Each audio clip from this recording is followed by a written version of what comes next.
This video is of course going to be a bit long, if not extra long. This video, I'm going to be recovering, a lot of, topics when it comes to being street. And, this goes into the title with, I don't want to hear about it no more, which goes into with the whole Tekashi situation, and especially from what's being shown. And I'm finna cover, what it means to be a gangster, what it means to be from the streets. From there, we go into the topic discussion of, why it changed, how it changed, which goes into politics, snitching, and of course, I guess keeping it too real, when that can be a bad thing as well, because that goes definitely into the conversation of this topic discussion. Even as far as going with the last part of it would be comparisons, and how a lot of it in the end is a fabricated lifestyle that's completely 100% cap. I'm doing this video for educational purposes to the young ones, to the babies that may end up possibly discovering all three of my channels, from the ChEDDErTarY931 channel, from the Jazzy Entertainment channel, all the way to ChEDDErTarY Gaming channel. And also, this video is a refresher to a lot of the old heads that forgot about a lot of this stuff and forgot about how things work and how blindly they chose, and how we all chose to really, mislead. So, that being said, we're going to definitely get on with the discussion. So, what it means to be a gangster, right? What it means to be, quote unquote, from the streets. And why a lot of people choose, why some choose to hustle, and why some choose to gangbang, but what it means, what the true definition of it is, not what's now fabricated by a lot of these entertainers who sell it and get a lot of younger viewers, all the younger audience brainwashed, and then the younger audience go and do something stupid, and then when the celebrity hears about it, it's like, that's not what we want, but look how you're selling it, right? So, when gangs first started, it started in Italy with the Italian mafia, which is known as the Cosa Nostra. They started because a woman named Mafia was attacked by, racist Italian police. Italy has inter-race hate amongst their own people, and there is, a lot of problems in regards to that over there, So a woman, very young woman, was brutally attacked for no apparent reason, and plus for her being a very poor Italian and who was attacked by her own people, which goes into, again, interracial hate. So a group of villagers from her area, locals, didn't like what happened, so they gathered up to go to the police and to fight against their government, which ended up becoming a civil war. My great-grandfather left from Italy because of those reasons. And because they grouped and banded together, they decided to call themselves mafia after what happened to the young lady, and which also became the short term for a mob, which means a group of angry people. That's what that means.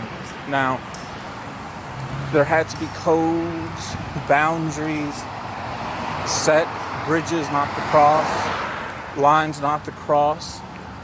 So there were moral codes. You were to hold yourself with the utmost respect along with others. Hold yourself high. Have some class, not to be loud. Get a group to help defend your family and your territory from where these families stay at against the Italy government. Along with that became, definitely survival. How are you going to feed the families? Where are you going to get money from? So that's when bootlegging became a thing, and where you had some of the first couple of mafia families that were being built, then came here to the US and became the mafia. Again, you are to hold yourself with the utmost respect with others. You are in a conversation with another made man. You can't start fighting, yelling. You can't call somebody a liar. You want to dress respectfully. You don't want to dress loud. And if things need to be done, then you are going to have to cross, certain lines to where things are going to be done, where no one's going to threaten yours. And that's, what it meant then to be that type of individual. Until politics got definitely involved with that. So from there, when it came to the black community, we saw how the American mafia moved, the American Italians moved, because some of us, when that started from the 60s and 70s here in America till the 90s, right? You couldn't just be accepted into the family. You could work for them. Only thing you weren't allowed to do was sell drugs. Drugs were a big no-no back then, and they still were. And they still are. If you were caught selling drugs, breaking one of the rules, there was a time and place where no one touched drugs at all. The mafia began in the mid-20s. Keep that in mind. Drugs were around then. So when it came to narcotics, that was a big no-no. You don't use it, you don't sell it. You don't do it. So from there, with the black community who was definitely working for the American mafia, doing street jobs, things such as that nature, is when they decide, you know what, let's make the Black Panthers. And they wanted to represent for the same thing, was to protect their own against the crooked, American government, against the crooked police, making sure that the elderly get what they need, making sure people get to work, making sure that the kids get to school, and also helping others who needed help, but also making sure that there were jobs and people are able to work to bring in some money to feed their families, and also, have to kill if need be for the right reasons, but stayed away from drugs, stayed away from those things, weren't not allowed to be selling at all. Eventually, after the war, or even during the war, which would be the Vietnam War, a bit of the Cold War from the 70s and 80s, the Black Panthers, they split it up. And there was no more. The government brought in the military. They brought in their hardware, to break up the rest, to stop the rest of the Black Panthers, because they actually stood for something, and they were the real Black Lives Matter movement, not this bullshit that's out now. And that's what it is with today's so-called black movements. When it comes to the Black Lives Matter and NAACP, it's bullshit. They're not for us. They're not for black people. And that's been shown time and time again. When it came to workers, factory jobs, for those that didn't get paid, for those that got hurt, for those that couldn't get some type of recovery pay for jobs mistreating their workers, the mafia, and also during the time of the Black Panthers, they got involved with the union. They put the squeeze on the union, letting it be known, hey, we're now going to take control. We're going to try to make these lives and these jobs better.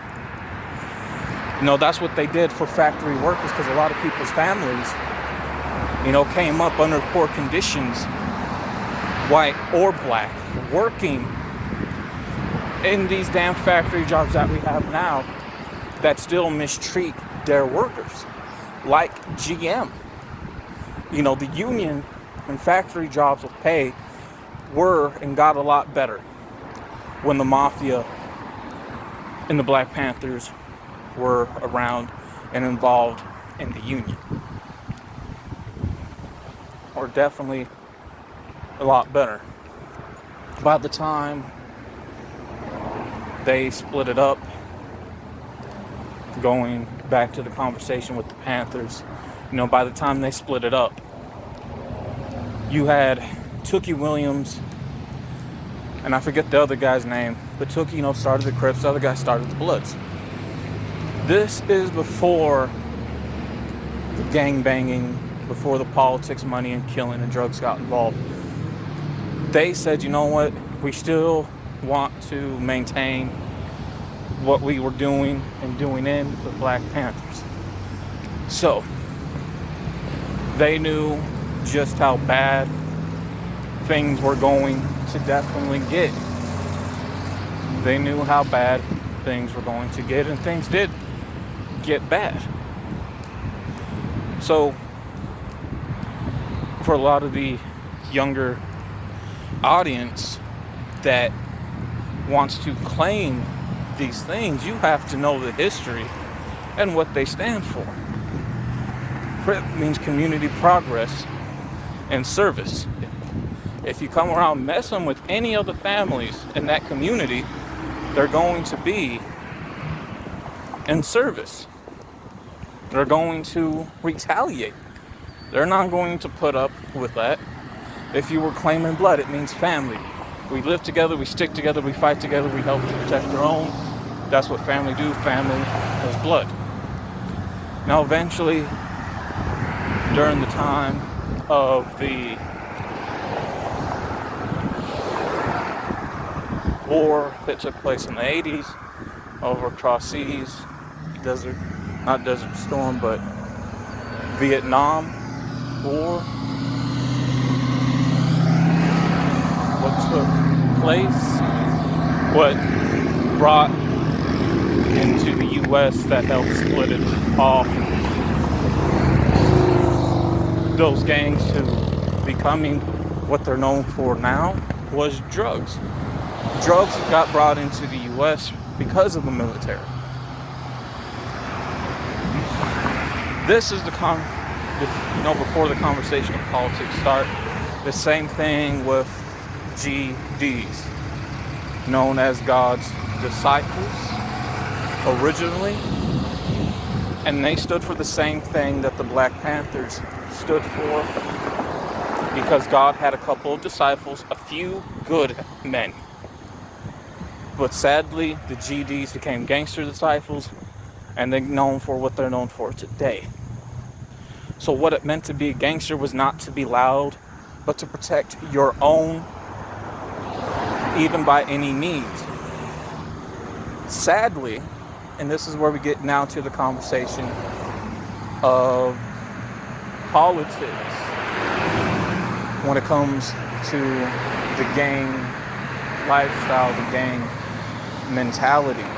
I guess you can even say that where a lot of the street violence originated from was from the penitentiary system, with a lot of the Italian, Irish, the Chinese, and mob of their own, as well as even some black people that became the Black Mafia, right? Black Mafia family, BMF, the original Black Mafia family, original BMF, was not even created by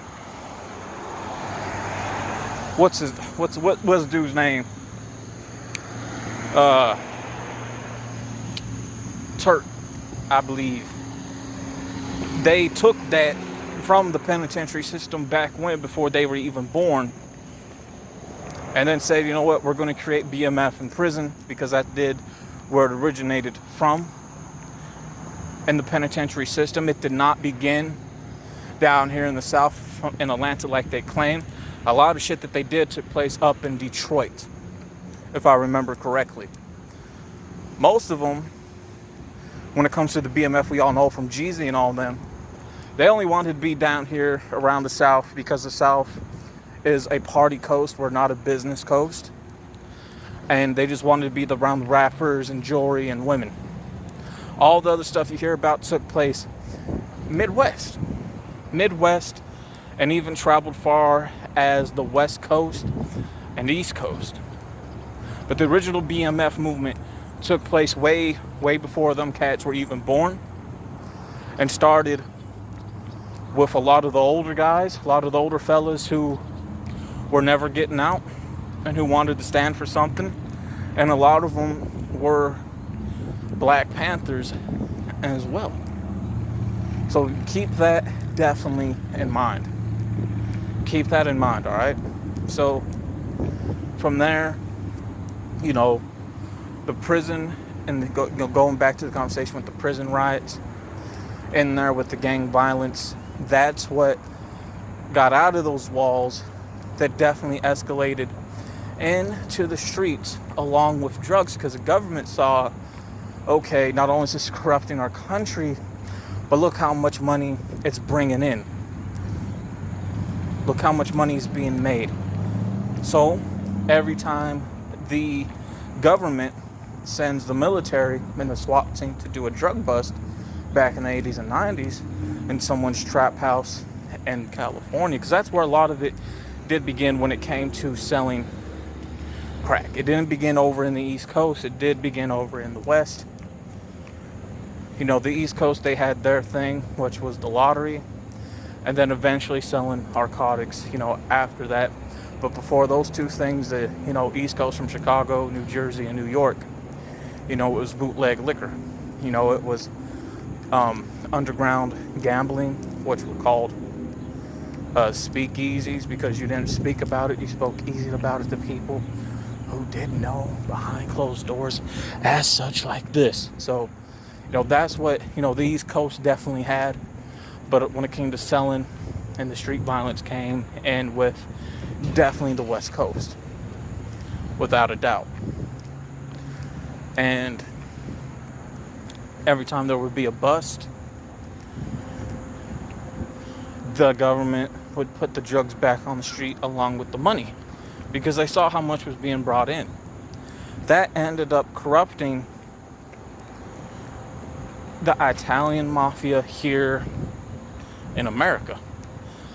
A lot of them behind closed doors got involved with street gangs to move drugs, got involved to move narcotics, got involved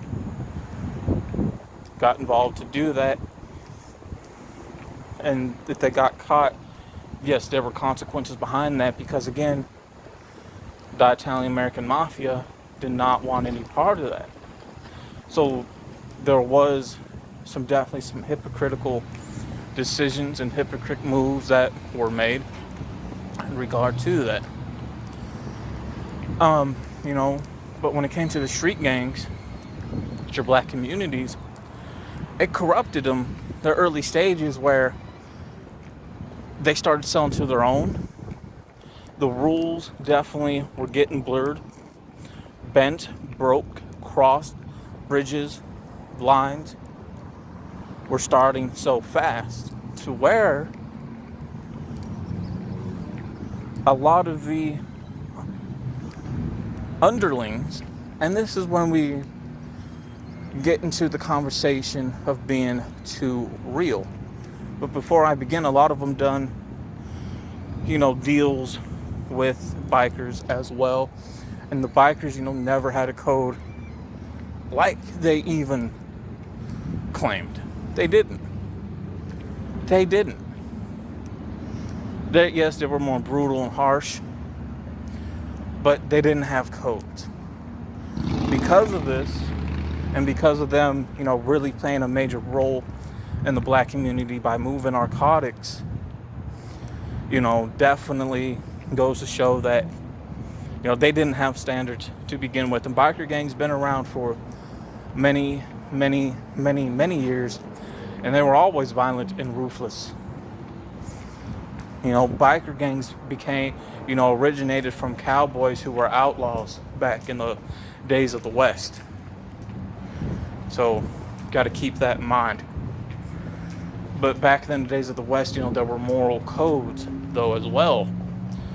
But because bikers originated from that, they said, fuck these codes, which did make their way of lifestyle much more harsh. They got targeted, a lot more than the black community did. I mean, mind you, these were white people, though. Becoming bikers, for the black people weren't cool. And joining a bike club wasn't cool till the early 2000s. If you have a rocker patch on, you're in a biker gang. If you're in a club, you have a straight patch. But if you claim to be a club and you have a rocker on and you're trying to act tough and do quote unquote biker gang shit, then you're definitely false advertising what you are, false claiming at that of being a biker club. And there's dire consequences behind that, why a lot of the smaller clubs are not finna go out and mingle in sturges like that with the actual biker gangs. Because if shit gets found out, there's gonna be dire consequences. So if you're a biker club, you need to rock a straight patch. That's all there is to it.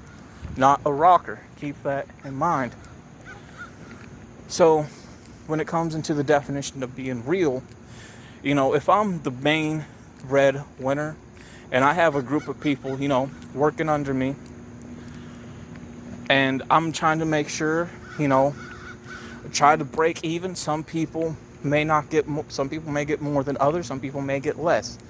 You know, some people may not get anything at all. But if I'm looking out for them, if I'm looking out, and this is what a lot of you younger ones really need to pay attention. A lot of the younger students, a lot of the younger kids today, a lot of the babies today are calling themselves, man, I'm gang. I mean, this is my gang, you know. A lot of you are flashing the guns. A lot of you are flashing the drugs, trying to flash the money. It may look cute now, but I guarantee you that shit don't mean anything in the end. And this is why. The people who you run with, you're not going to be seeing them 5 years from now. You're not going to be seeing them 10 years from now. You're not going to be seeing them 15 years from now. You're not going to. They're not going to be around to count on. Even now, if you thinking you can count on them, even though a situation has not occurred yet, there's a 100% chance you're not going to be able to count on it. Understand something. Even if you guys claim to be getting money, and even if you guys are getting some money together, if I'm the top dog, it is my job, and I've been through this myself. All right? Because what I'm getting into right now with these first couple conversations is the 1% G's. And you take away half of that 1%, and it's just a regular small percent, one really small percent. That is definitely about it. But, you know, we'll get, you know, into that because that definitely needs to tie into this. And I always try to come back around. I know right now I might be jumping around a little bit, which I am, and I'm trying not to, but it's something that I do. You know, it's an OCD of mine. I believe it is. But as I was saying, you know, if I'm the top dog, and again, this is just why you can't be real with everyone. This is why, you know, you can't be helping everyone. Sometimes you have to let, you know, niggas starve, people starve, you know, can't be feeding them. You know, they got to be able to help and feed themselves. If I'm the top dog, right, and I'm running with people, and I'm the main, you know, breadwinner, right, even though I got people working under me who might bring in a little something, yes, I have to make sure that, gang or not, these people are took care of. At a young age, they ain't going to have much to worry about. So, you know, we're going to look out for each other. You know, if some of them have kids, if some of them are having families a bit early, then I have to make sure that their families are taken care of. I understand what I was saying again. No, not everything's going to break even. Not everything is going to be, you know, some people are going to get more than others. Some people are going to get less. Some people are probably going to be left out. But I got to make sure there's going to be something there at the end of the week, at the end of the month. Not just for myself, but for the others around me, with me, under me. I got to put my trust, my life with them. Because if something happens, if a regular fight breaks out, okay, it's going to be a one-on-one. If a group of people break out in a fight, I got to make sure we all have each other's back. I got to make sure somebody got my back. If weapons are pulled out, I got to make sure we pull out our weapons and definitely use them, but know how to use them. If somebody, let's say if I get busted, right? I need somebody to take the fall for me. If somebody gets busted, I need them to take that fall. But here's the thing, if they take the fall for me, or if they get busted themselves, I gotta trust them not to snitch. I gotta trust them to take the rap for me. But they have to trust me, and I gotta do the right thing by them by making sure, okay, I'm gonna make sure you got some money on your books so you can get commissary. I'm gonna make sure that you get a good lawyer. I'm gonna make sure that your jail fees are gonna get paid. You know, do your time, do what you need to do. You know, make it easier upon yourself, because your time will definitely be easier and your time will go by faster. I got to make sure your family's taken care of, and then when you get out, I'm going to make sure you're straight. But it's up to that leader to make sure his crew and everything is around for that person to get out. I got to make sure, okay, make sure this guy gets visits, not just from his family, but from us as well, especially from me. Letters, pictures. I got to make sure of all of this gets took care of. And a lot of the younger ones who follow and see what Kodak Black and NBA fuckboy, because that's what he is. He's a fuckboy, just like Kodak Black. Please understand the real representation of an image of a so-called a fuck nigga, okay? Because that's what they are, just like Boosie. And we'll get into Boosie as well. These are people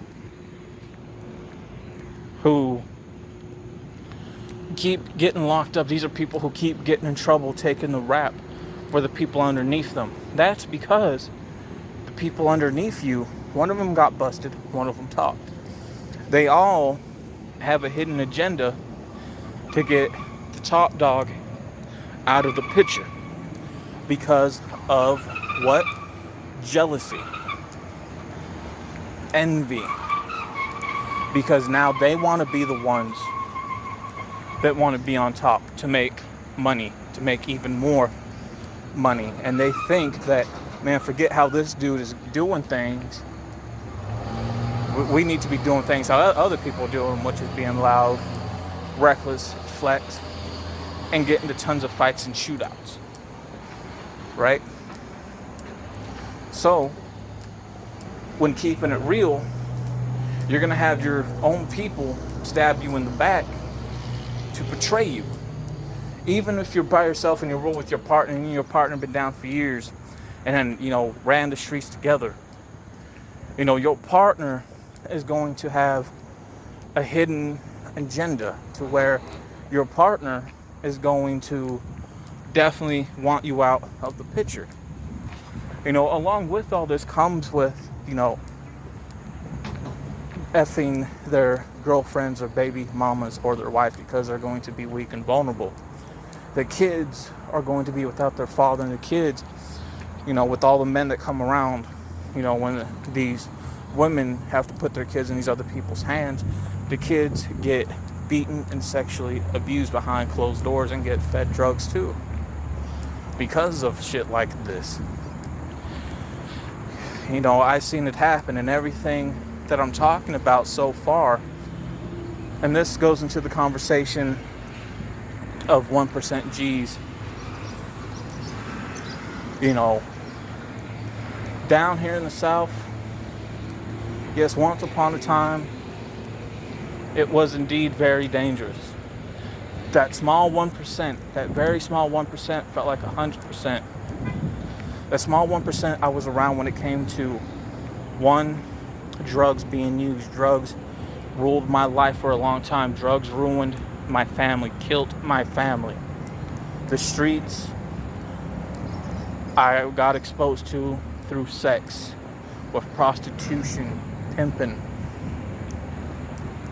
From there came street violence, when people breaking into people's houses, killing them, stabbings and shootouts, drive-bys. From there came the street gangs, got exposed to that at an early age. And I was definitely around that 1% of those people that were about it. Even though there were moral codes, a lot of those codes at the end of the day didn't mean anything because you're seen for what it really was. All it was at the end was a fabricated lifestyle that was sold a false dream. And it's always being about you and looking out for yourself. So the word family didn't mean anything at all. When it came to dumping bodies in the river off the bridge here, those were outsiders. Those weren't insiders. Because no matter where you're at down here in the South, the rest of the 99% just weren't with it. They weren't about it. They were just talking about it. They were pump faking, false claiming. They were so far gone that they were delusional about it, because down here in the South, we got drug central pretty much beat when it comes to homelessness. junkies, crackheads, drug users, people who are so far gone because of it, they thinking, man, I can relate to that. No, you can't, because all you did was get high at an early age and where you are now. And those that, I did fit, down here in the South, if you get busted with drugs, depending on what state, Tennessee is 15 years, Atlanta, it's 10 years. That 99% who get busted with drugs, it's because they got busted for being users, narcotics, and they were doing drugs in the penitentiary system. When they got out, they want to act like, I'm the big dog. I just came home. Let me tell you how this drug game is. And they just talking shit out their ass, not knowing what they talking about. And that's because these are people who either got cleaned up or didn't get cleaned up. And because they were abusing for so long, their brainstem that sends signals to the brain, the body, where your emotions are, the thing that makes your character, got so destroyed and polluted that most of the time they're not there anymore up here, because their tissue within their brainstem and their brain, yes, may have healed up, but there's still a lot of damaged parts in there that will not get healed back up. That affects the characteristics of a person and their mental state as well. So when it came to, those claiming gangs, want to be gangsters, street niggas, drug dealers, pimps,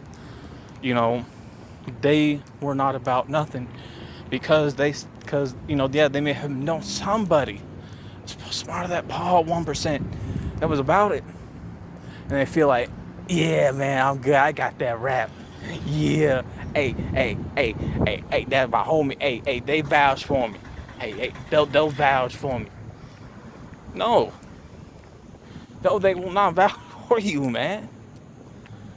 Especially when it comes to this, going back to keeping it too real. You can't trust people, man. You can't trust people, and I'll get back to finishing off that. But when it comes to that small 1%, there is something that definitely leads to that, but I definitely came about that. I was the person hollering at your girl. I was the person that was definitely having sex with your girlfriend raw, your baby mama. I was the one out there in the streets that got exposed to narcotics. I was the one out there in the streets that definitely got involved with gangs and in violence. But you know what? I outlived 500 people within that life, because I was always about mine. And later on, as time went on, I found myself by myself. I always held my own. And a lot of people don't like me for many different reasons. Some reasons don't make sense more than others. Some reasons are just retarded. Why? And some of these reasons I can't even put into a category, because I wouldn't know where to start at with it. I ended up having bad blood. I ended up having no blood in the end. I always held and was about mine. I was fighting other people's fights. And let me tell you something. If you're one of those, you dog who hold your own, and if you run into people that say, man, I heard about you, this is my response. Oh, what you hear? And if they say they don't worry about it, that's because they just want to talk shit out their ass. They like to hear the sound of their own voice. And at the end of the day, they didn't hear nothing. They heard about you because they want to be down and with you, man. That's all.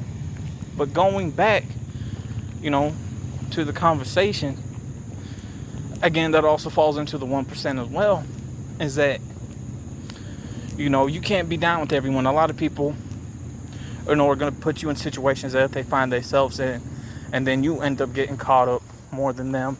Or you have people that are going to steal from you who want to do this. Hey, that's my homie. Anybody got a problem with them, come see me, alright? That don't mean nothing. Because the people that say that are the main ones that want to get you in trouble. The main ones that want to set you up. That's why you can't be real or keep it real with people anymore, man. A lot of people have hidden agendas, and you have to let motherfuckers starve. Those that prove themselves. Those that are going to be down with you from day one, even when When you have nothing, those are going to still be down with you. You know, when you come into something and when they come into something, and then if everything goes away and they're still around, they still down with you. And even if there's another little come up, and then once you start deciding to take life easy and leave it behind, and they still keep contact with you and still down with you and still try to help you out just like you try to help them out, even when both y'all don't have it, them the people you do want to keep around. Them are the ones you do want to keep around. And I only got like one person, man, in my entire life that's been down with me since 6th grade. You even tell now, because the person, you know, proved themselves. You know, sadly, you know, his own cousin tried to get him jumped and killed. I found that out when I first got locked up, trying to get to the bottom of things. And luckily I had a decent conversation with some people I knew, and, you know, definitely, you know, got into more of the conversation. And when I got out, yes, I couldn't have a phone, but, you know, when I ran into this person's, you know, nephews, I think it was, I let them be known, like, hey, man, can you tell such and such? I just got out. I'll fill them in a bit later. But let me tell you what I found out about this other dude that involved with his cousin, and, you know, why this guy was getting such a hard time. So I let that be known. You know, they ran, you know, they told him. And about maybe a couple weeks later, you know, ran into my best friend, and he's like, man, I tried calling and texting. I'm like, I can't get a hold of him. Like, man, what did I do? So I filled him in on the situation, and he's like, man, you know what? Somebody showed me busted paper and all that. I'm like, man, that's crazy. But then I said, yo, did your nephews tell you what I told them when I ran into him? He's like, yeah, but I didn't quite understand it fully. So, you know, me and him, you know, we went for a walk, and I told him, you know, exactly what it was and what was going on, and, you know, why his, you know, cousin can't be trusted, man. You know. Then when it come to, you know, one of our friends that we knew, you know, one of the friends that we knew, you know, he broke into my best friend's place and stole, you know, his weed and some of his money. And the same person from another, you know, best friend of mine since the mid-90s till now, whenever I see this person, you know, every now and then, you know, inside, you know, this kid, you know, he was a bit troubled, but he was a good kid, especially the side that I saw. And the person that I knew wanted to get my other best friend involved in heroin. He didn't want nothing to do with it. I found that out through some chick and a couple other people. And that pissed me off, man, because I'm glad my best friend since the mid-90s didn't go down that path of destruction, because, you know, he's seen shit even though he doesn't talk about it. He wasn't involved with it. But, you know, when I found out this guy wanted to get my best friend involved in heroin and in drugs, that really pissed me off. So I went looking for this dude.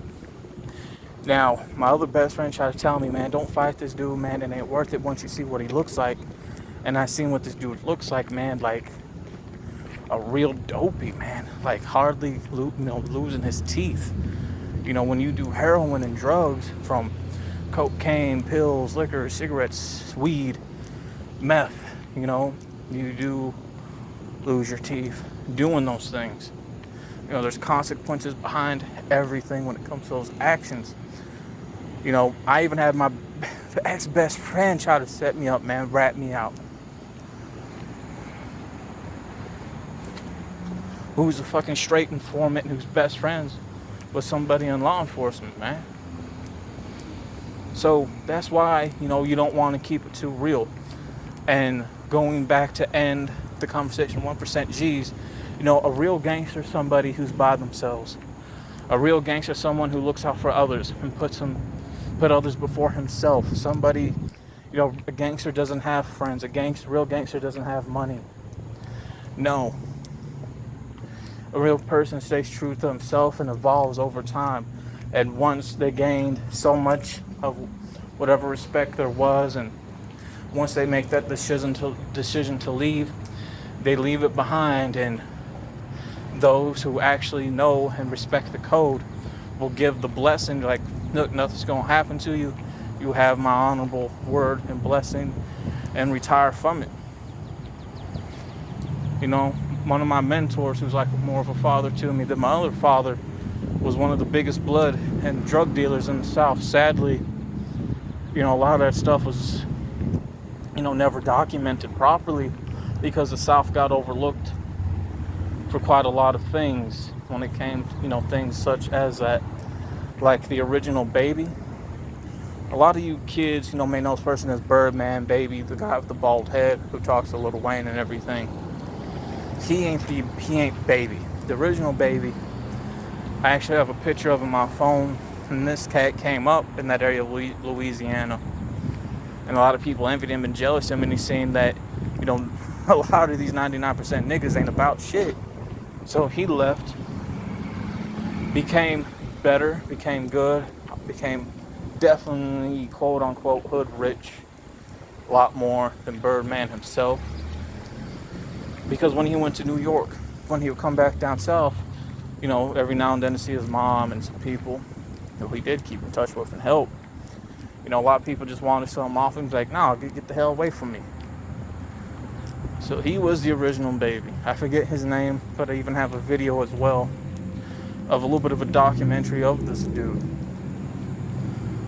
So, there's definitely that. And that's, the kind of like the first part of this already, basically covered. All, if not already covered, to the best that I can give. Especially when it comes to that whole thing. The game is to be sold, not told. No, because there's no money in so-called the street life and so-called the game. In the end, there's no real money. That's why a lot of cats are telling it. It's meant to be told, not sold. So please keep that in mind. A lot of people are going to say it's meant to be sold and not told. That's a very false statement. It's meant to be sold. No, it's meant to be told, not sold. So from there, we get to when it comes to snitching. I did talk about this and 2 videos already, and rather than me going back through it, I did cover a lot in those 2 videos, with the first part called do people care about snitching, and then a couple weeks later I uploaded another video called I Was Right, People Don't Care About Snitching. So I'm gonna end a little bit of this part, so that's way I know where my ending is, and I could upload those 2 videos to this one to save me some time. I understand it's a lazy way of doing it, but it is going to make my job a lot more easier. Okay, so let's talk about it. Tekashi 6ix9ine's out, and he just proved that he can still do millions.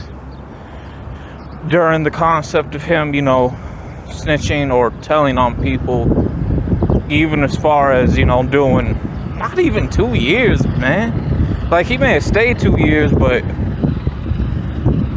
he really did a year, in theory, and showed that he can still do numbers, and that people don't care about the snitching concept, man. Just like when he just got out, or not, didn't really get out, he's on house arrest for the quarantine thing. He just did millions again, and a good majority of that are people that want to see what he's talking about, who claim to be street nigga, be hood or gangster or hard. Just like people want to see what he was talking about on his live. He did 2 million live streams, right, on IG Live. So do people really care about the concept, man, of snitching? No. And it's like what Troy Ave said, the streets are a myth. A lot of people ain't gonna get that concept.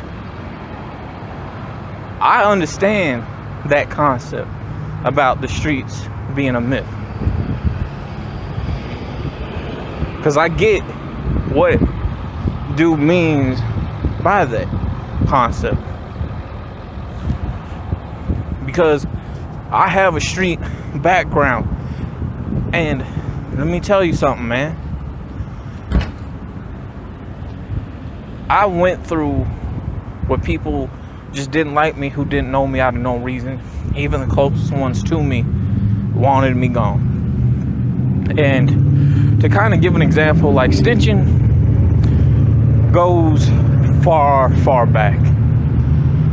Far back. We're talking this.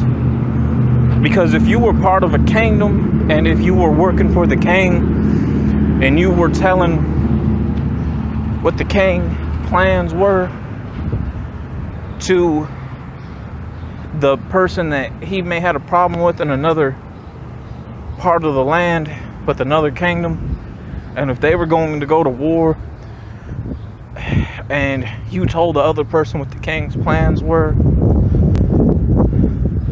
nothing would have happened to you if you would have found it, that would have got out, or would have found out. Nothing at all would have happened, because no one would care. And people like that would get rewarded.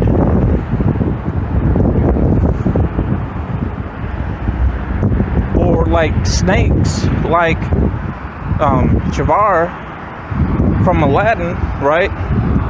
There were people just like Jafar. People didn't care if they were a snake or not, because them type of people got rewarded. And the reason why a lot of that stuff no one cared for is because we all got the same mindset of, oh, I don't care because it wasn't me that he told on or stabbed in the back. It wasn't me. I don't care. Yeah, it's all good, right? Or back to the Western days, right? You know, the Wild West days, it was only for 30 years, believe it or not. I think 30, maybe 40, but I do believe it was 30 years, so it really wasn't that long. It may seem like it because of all the crazy stuff that was going on. And the best Micah's character from Red Dead 2, right? That is the best example I can give during that day. Like, you seen he was a snake, you seen he was a snitch, but guess what? No one cared. And you see Arthur, because when you have loyal people like Arthur, right, get accused of being a snitch. People like Arthur ends up doing time, why people like Micah back then get championed, because no one cares. Because, oh, well, it wasn't me that he did that to. It was it was Arthur. Then people look at Arthur like, man, how could you be disloyal to Dutch? And then you got leaders, you know, like Dutch, leaders like the Kings back, who were blind because too much of that power blinded them so much that, again, their concept to them and their minds are this: I don't care. It wasn't me he told on, so why should I? And it's that concept that got to lose their power, because then they get overthrown. Why somebody like Micah, Travar, or the guy working for the other team ends up on top, right? So from there we go to the mob era. Your biggest leaders from the mob, right, were snitches. They worked for the feds because they wanted their competition out, you know, in their pocket. They kept the feds in their pocket. So with them being in their pocket, they got the freedom to move around. So with them getting the concept of the freedom to move, all good. Now what caused them to get locked up, not only did they slip up, but guess what? Money doesn't buy you loyalty. So the feds were always planning to jam the government. So the mafia also worked for the government because they kept politicians in their pocket. It's all good as long as that money is still rolling in. But sooner or later, those two type of parties are going to stab you in the back. When they do, it's going to be the people closest to you, your underlings on your team, that are going to rat you out first. Because they want you out the picture. Everybody in the family and the people outside of the family want you gone because you're considered as a threat because you're doing better than most. So they want to be where you're. So they get rid of you by getting busted to heavily start snitching. And when that happens, you have the mob boss, and even more so, right? Now, these mafia bosses, you know, those interviews are out there like that. You know, I watched them. You know, they share their stories, and it's crazy, but it happens. And as you can see, when they choose to lead the family, they get a hit put on them, but nobody can touch them because they learned how to move. And then after a while, that contract dies out, right? So not only do they have a reputation of, you know, snitching, more so because they're the mob bosses and that should happen to them first, not the other way around. And people, you know, they don't care. They like listening to the stories, right? They like listening to the stories. Who cares if they told or not? Nobody, right? So from there, you know, you go on to the street life with your gangs, where we are now. From the 80s to 90s and even now, right? But from the 70s, was from the 20s, from the 1920s, all the way to the early 90s. Mob's still around, they're just not as heavy like they once were.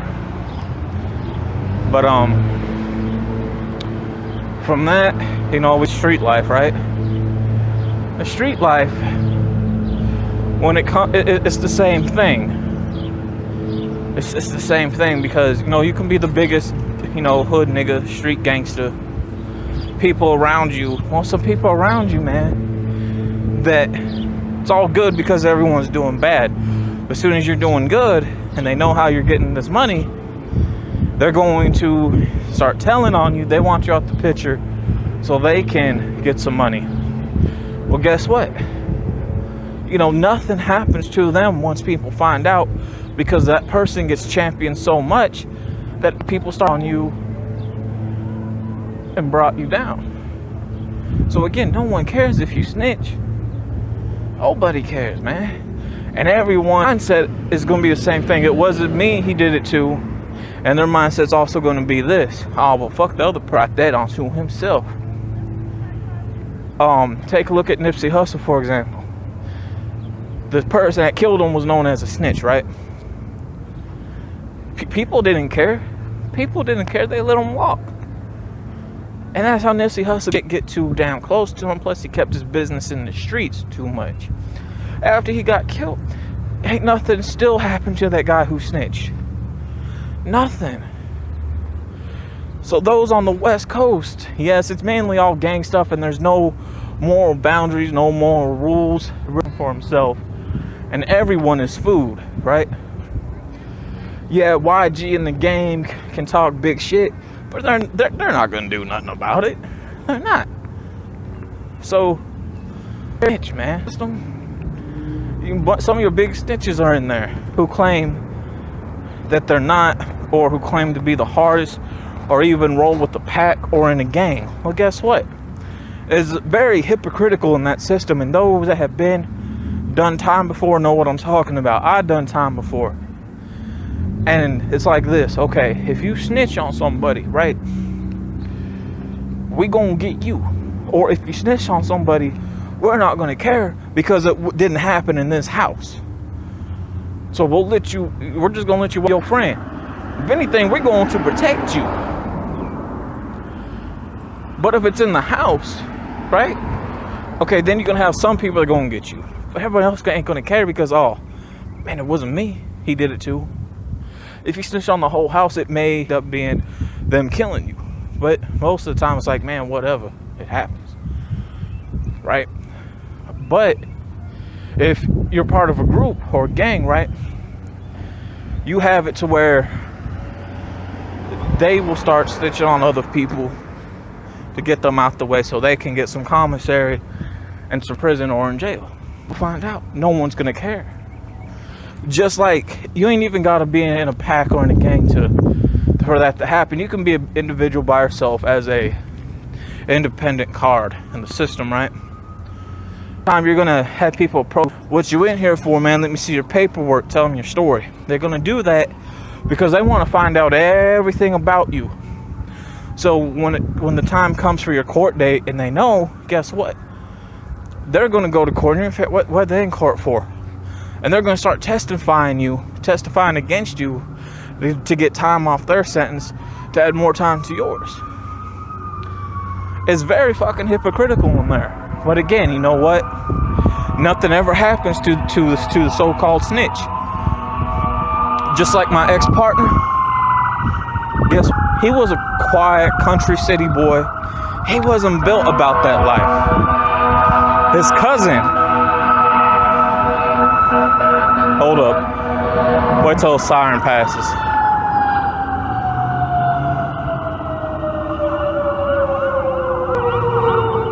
Okay, so his cousin, who was pretty much sounding like a wankster wannabe, put him onto that life.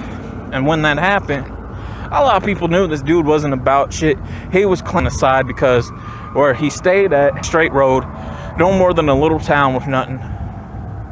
And people got at him, and when they did, he told on them. Well, I was his fucking bodyguard for peep's sakes, and he stole from me, he stabbed me in the back, told on me. Well, that was a big mistake, because when it happens to you, then something has to be done. Well, guess what? I collected a lot of evidence because I knew if I would have touched him, he would have told. Well, before that, he got jumped out of park by a group of people, ran to his friend who is a sheriff who works for the law enforcement, told on everyone.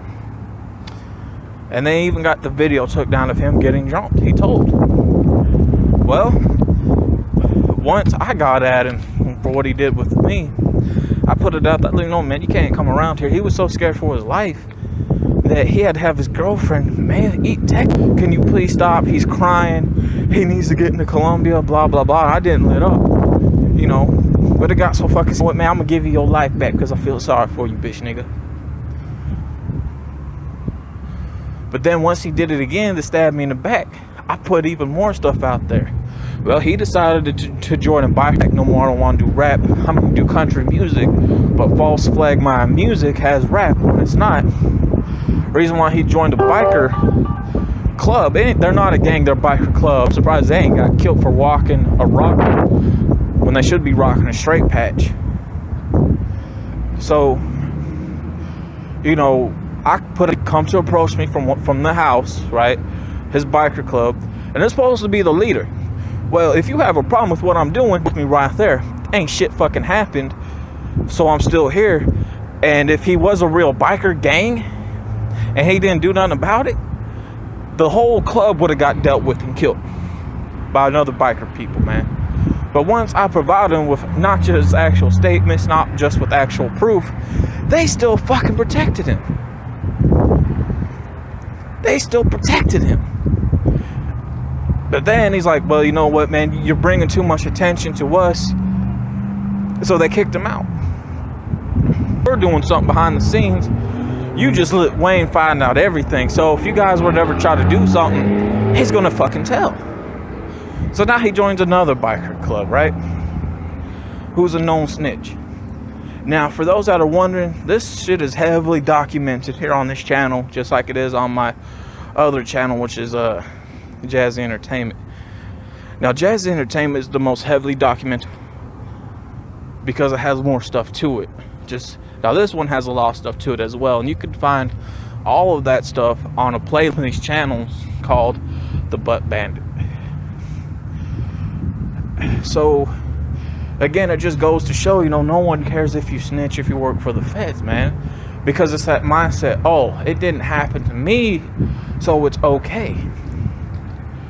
You know, just like you used to claim they hard, right? The game, he's a snitch. Let's keep it real, okay? Some of the shit he claimed he done or would have did or whatever, he would have done time for it. Right? He ain't doing time. One, he's just talking about, and if he does get arrested, it's something really misdemeanor. And if it seems like, man, I gotta go do time, just like he was supposed to go do time, the dude told. He ain't built like that. Everyone knows it. Snoop Dogg, you know, back when he caught his, you know, murder case between a gang rival, then also a fight that 99 during an arrested for both of those, right? Reason why he didn't do time, and the paperwork, it exists and it's real. He talked. He snitched. I didn't know about the second one. That came to light when Star did a report on it on his show called The Star Report. He knows Snoop ain't really about that life or built like this, like he knows Snoop wasn't a real pimp. So yeah, Snoop talked too. Just like back in with T.I. snitched. Why do you think he didn't do a whole life sentence like he was supposed to back then? We're getting busted with all those guns. Because he talked. He snitched. Alright? Mike Mill didn't do time like he was supposed to. And there were two things that played a role in that. One, that judge. Who do you think the child of his mother is? That's her. Before she became a judge. Yeah, I want you guys to think about that. She was so heavily deep on her feelings, though. She wanted him out the picture. Well, I guarantee you ain't hearing from her because he snitched a shit ton of other people. People gonna ask, man, well, where's the proof? Where's the proof? Look, man, you guys gotta remember something. With Snoop and T.I., there wasn't media back then. There was no media. There was media, but getting those documents back then, that was a difficult thing to do.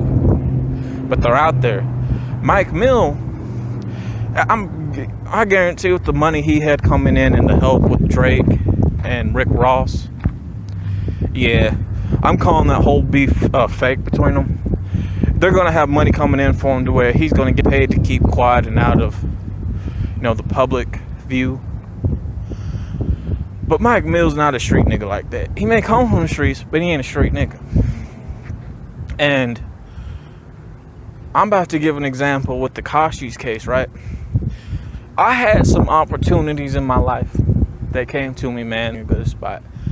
And the problem with that, man, you know, one thing I learned now being at the age of 30, you can't be real with everyone. You can't take the rap for everyone, because everyone who you try to keep real with and take the rap for, that's them planning against you because of who you are, you being real, looking out for people, being solid, and when it comes to the street shit, you are about it.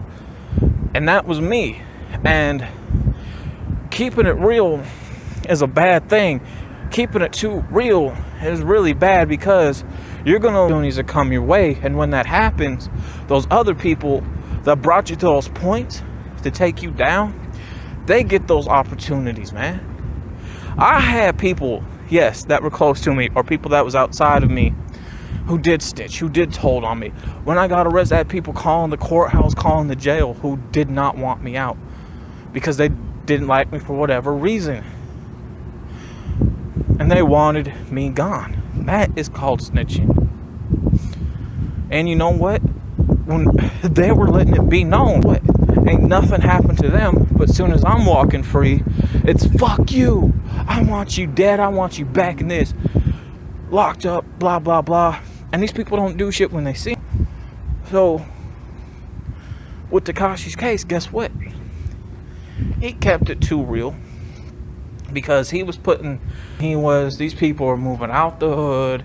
These people were putting their kids through school, taking care of their baby moms, their girlfriends, getting them whatever, getting their kids whatever, putting their kids in good schools.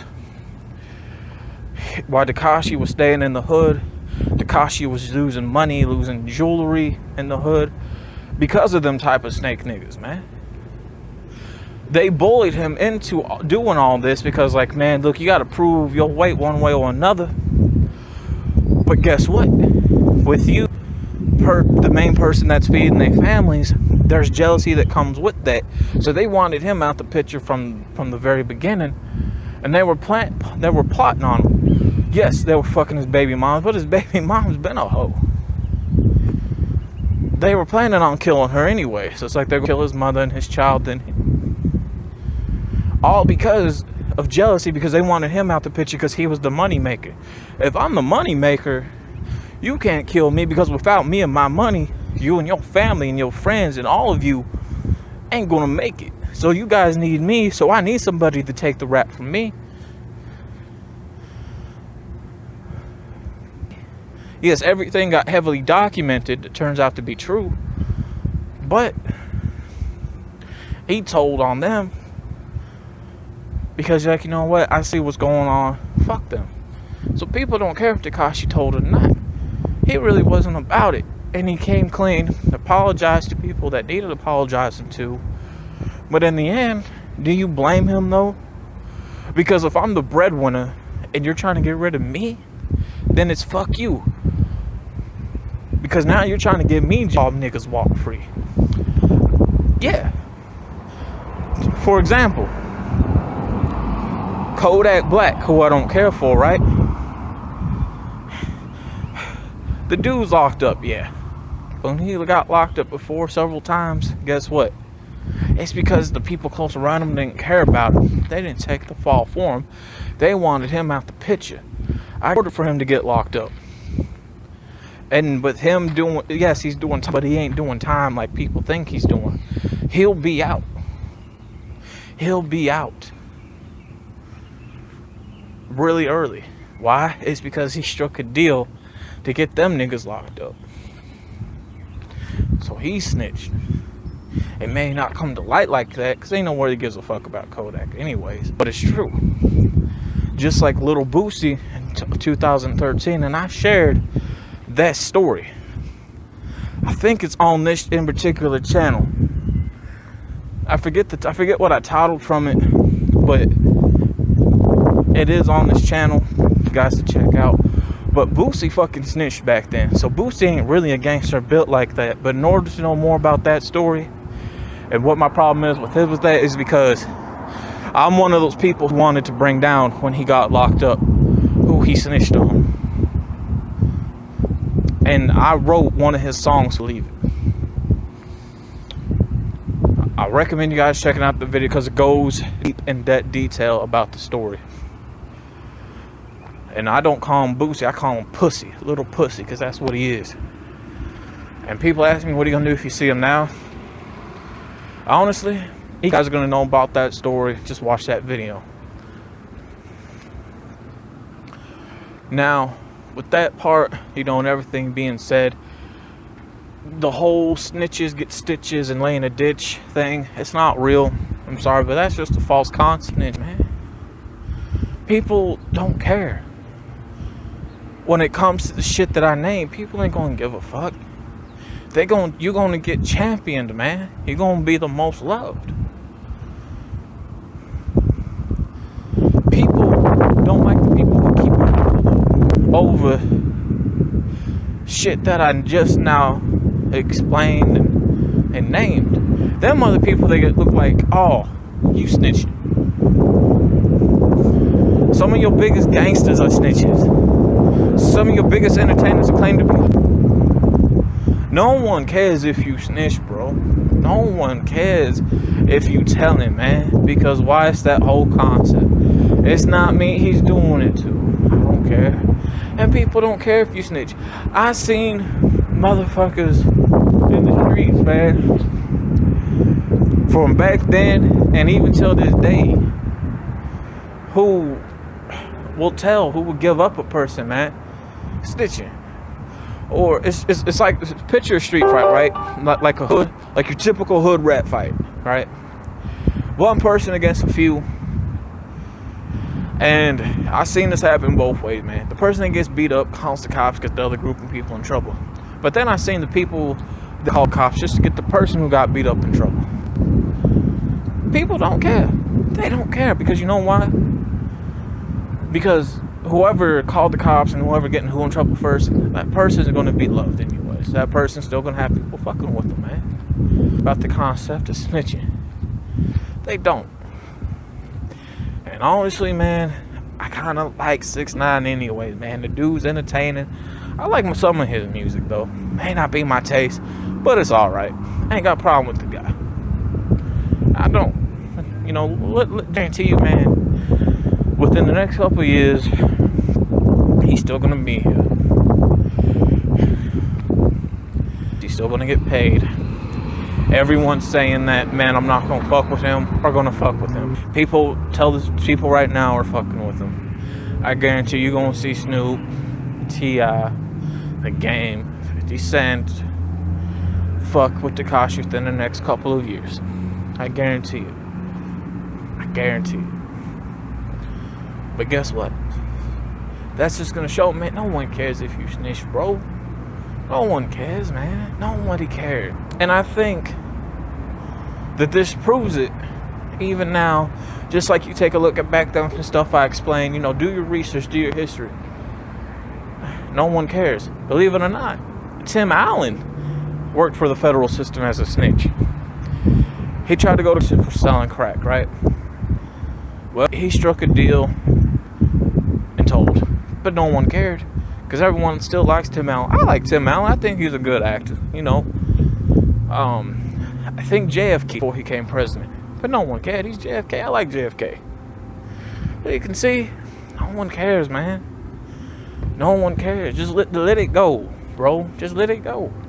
But I guarantee you, all the people saying they're not going to mess with him in the next couple of years, you're going to see with that individual with Tekashi being took and saying whatever caption. You're going to hear probably a collabo or a song with them, man. See, no one cares.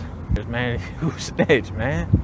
People love the snitches, dude, because no one cares. Nobody cares. No one cares. And nothing ever gets done about this shit. Take a look at the guy that came out and said he to prove that he killed Tupac. There's a whole actual documentary of actual evidence put together, right, about this individual. And I'm going to link that video down in the description below so you guys can check it out. They say the reason why this guy cannot get arrested. He still lives on the West Coast. And you know what? He's still in the hood. And people champion him for killing Tupac. So it goes, really gives a fuck. So, my thing is this. Does it really matter? No, because it's so fucking hypocritical that no one's gonna get killed over it, man. Over the whole fucking snitching concept, bro. Oh, they're gonna go do time, man. That's it. So, that's it. Hip-hop in the streets are very hypocritical when it comes to that shit. But in the end, guess what? There's a few talent, man. Nobody. And is this going to pave a way for other people to snitch to try to get their career off? Yes. I guarantee it. But it's nothing new. Motherfuckers been doing that.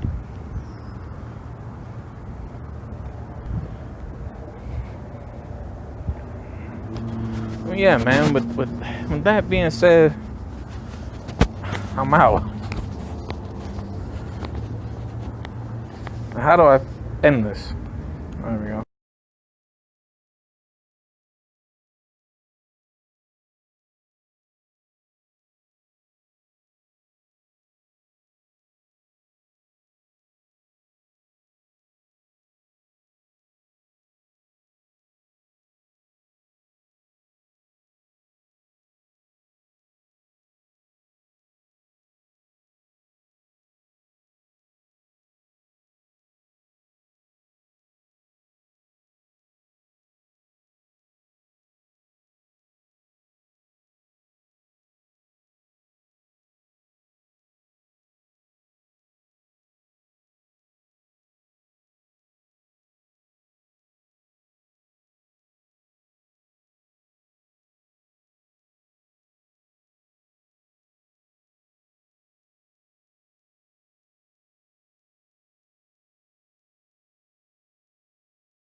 So,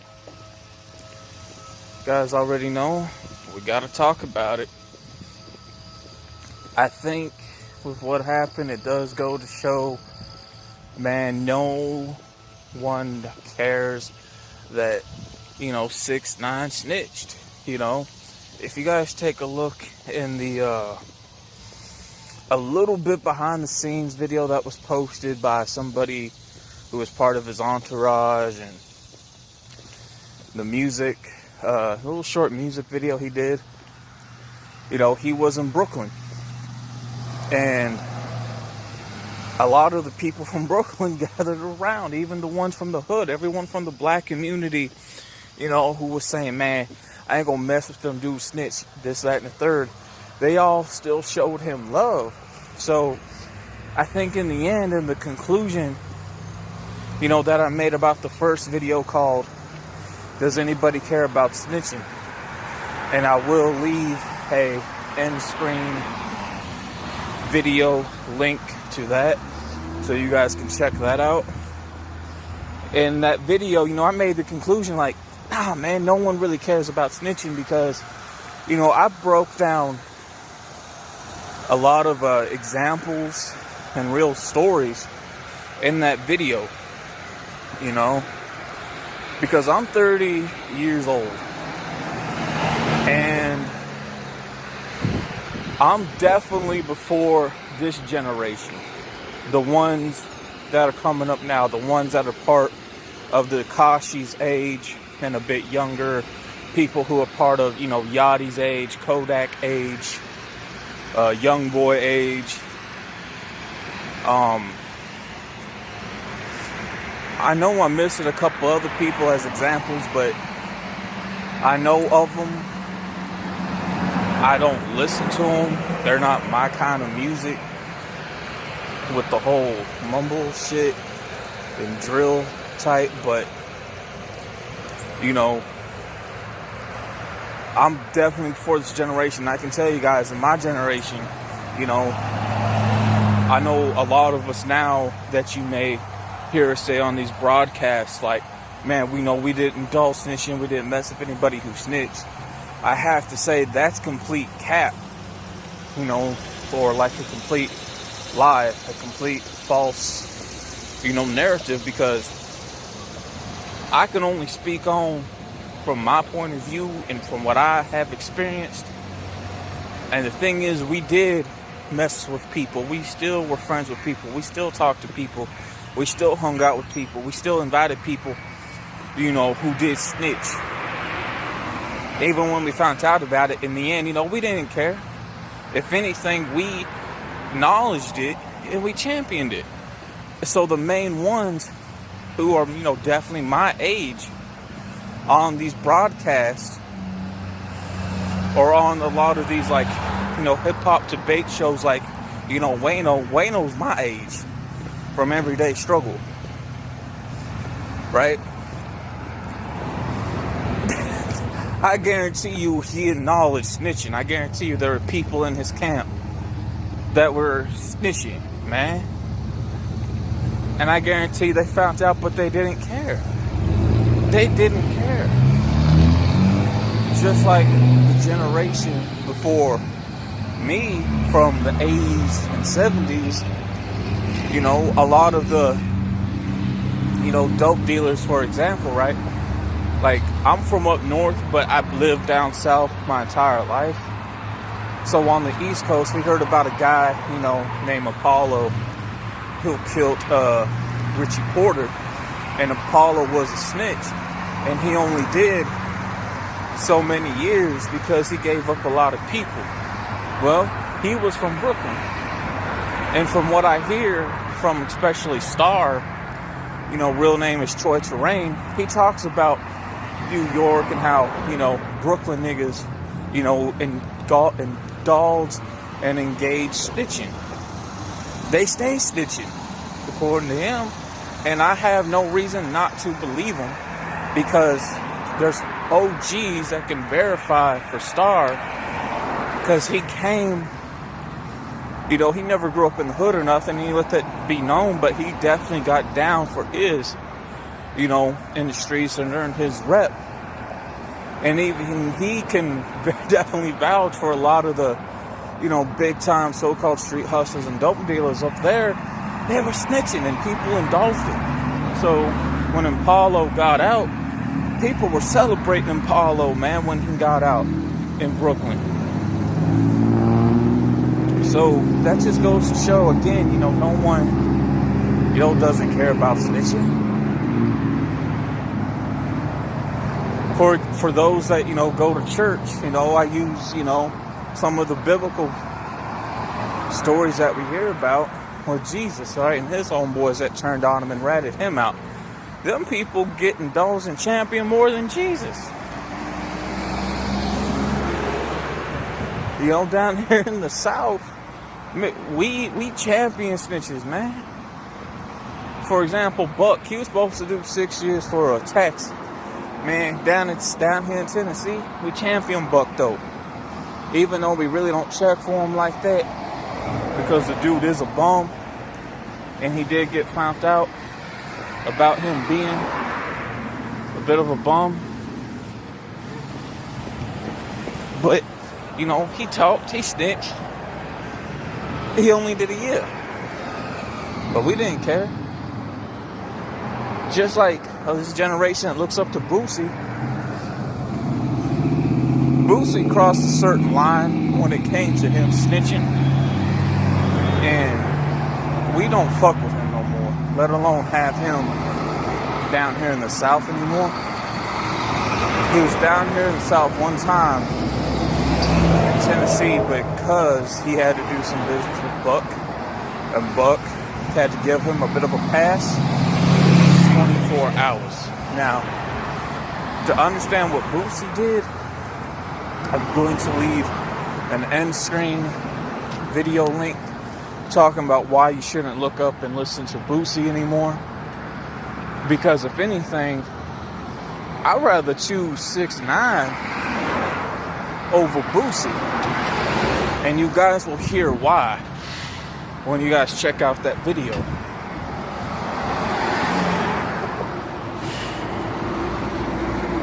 But with that being said, and everything in this being a short video, I think it goes to show, with both sides of the party that,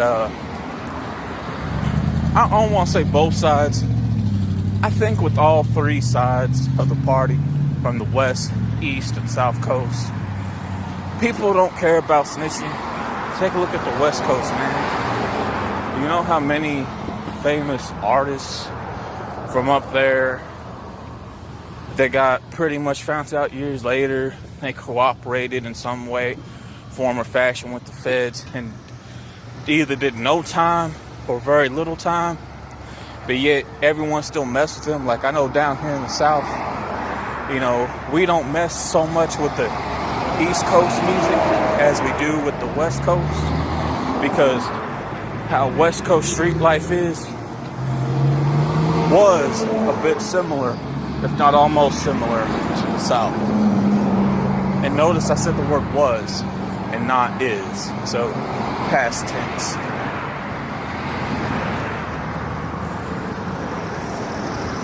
Take a look at the guy that killed Biggie and no, not Biggie, the guy that killed Pac. That murder was solved. Take a look at the guy that killed Pac. That murder was solved. They know who did it because there was a lot of evidence and stuff that broke down. But the reason why this guy never got arrested and never been tried, because it's like one of the laws over there in California. So anybody, something about conviction laws or something like that. And DJ Vlad did plenty of interviews with this guy. And Vlad got a lot of hate for it. But this guy is championed over in the West Coast and celebrated, and still hangs around people who, quote unquote, love Pac. Right? But this guy is also a known snitch. So he's still walking around just like he goes on the East Coast. Now, for those that don't know, I do claim Pac as a fake West Coast rapper because he's originally from the East. He's from New Jersey, which is right next to New York and Philly on the East. And this guy goes over to the East Coast and gets celebrated for killing an East Coast native, if not ratting out on a couple of people on the East Coast. So, again, people don't care. People don't care. No. Just like the guy that killed Nipsey Hussle. Now, I am a bit older than Nipsey Hussle. I am a bit older than him. So I really don't connect to his music. Again, I'm 30 years old. I got a couple more months before I turn 31. But the guy that killed Nipsey Hussle, right? And I've done a video called, why Nipsey Hussle really got killed. He kept his business in the streets. And when you keep your business in the streets, eventually, there's consequences behind that. And the streets are trying to let him, be known like, look, man, you made it to a certain level. We don't want you around no more, so we got to kill you. I'm going to try to remember to leave an end screen video to that as well. But the guy that killed him was a known snitch, right? See, it ain't no fun when the rat has the gun. Because this guy was a known snitch and never got locked up for it and still alive walking around, guess what?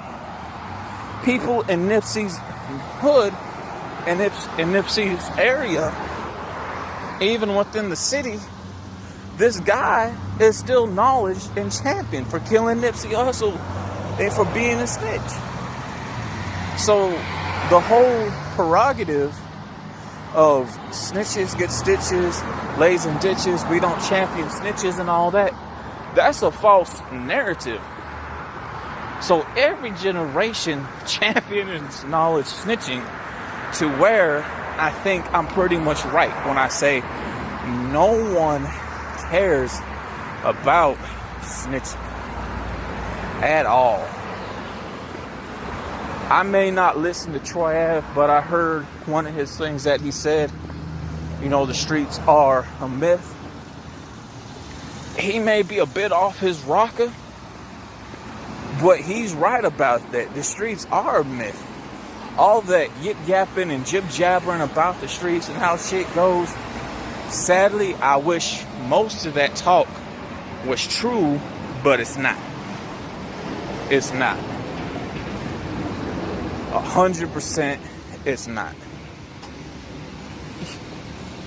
I guess you can almost paint it the same as like crossing or double crossing someone, and yet these people are still cool, I guess you can look at it like that, but it really doesn't fall to the same category, but it kind of does, in a sense. So I think this goes to show with Tekashi in Brooklyn. Now, a lot of people are going to say, well, the reason why no one ever did nothing is because he's security. It doesn't matter about security, because if you were, a real gunner, right? A real gunsman, a real yardman that stands for that's Jamaican word for gunman, right? A real killer, real gangsters in the streets, security wouldn't matter. You would have still went up there and definitely bust shots at dude. But no one did. To me, the gangs in New York ain't about shit, man. Because they ain't gangbangers, man. New York is a business state. So they're street hustlers, not gangbangers. And some of the gang members and gangs in New York, from what I see, man, they bums, bro. Treyway got what they deserved because they knew what they were getting. This is a gang from the 2000s, not the fucking damn 90s. They started way in the late 90s, but took off in the 2000s. So you might as well say Treyway was a 2000 gang. They knew what they were getting with Tekashi. They knew already that this dude was an informant and he snitched in the past. But guess what?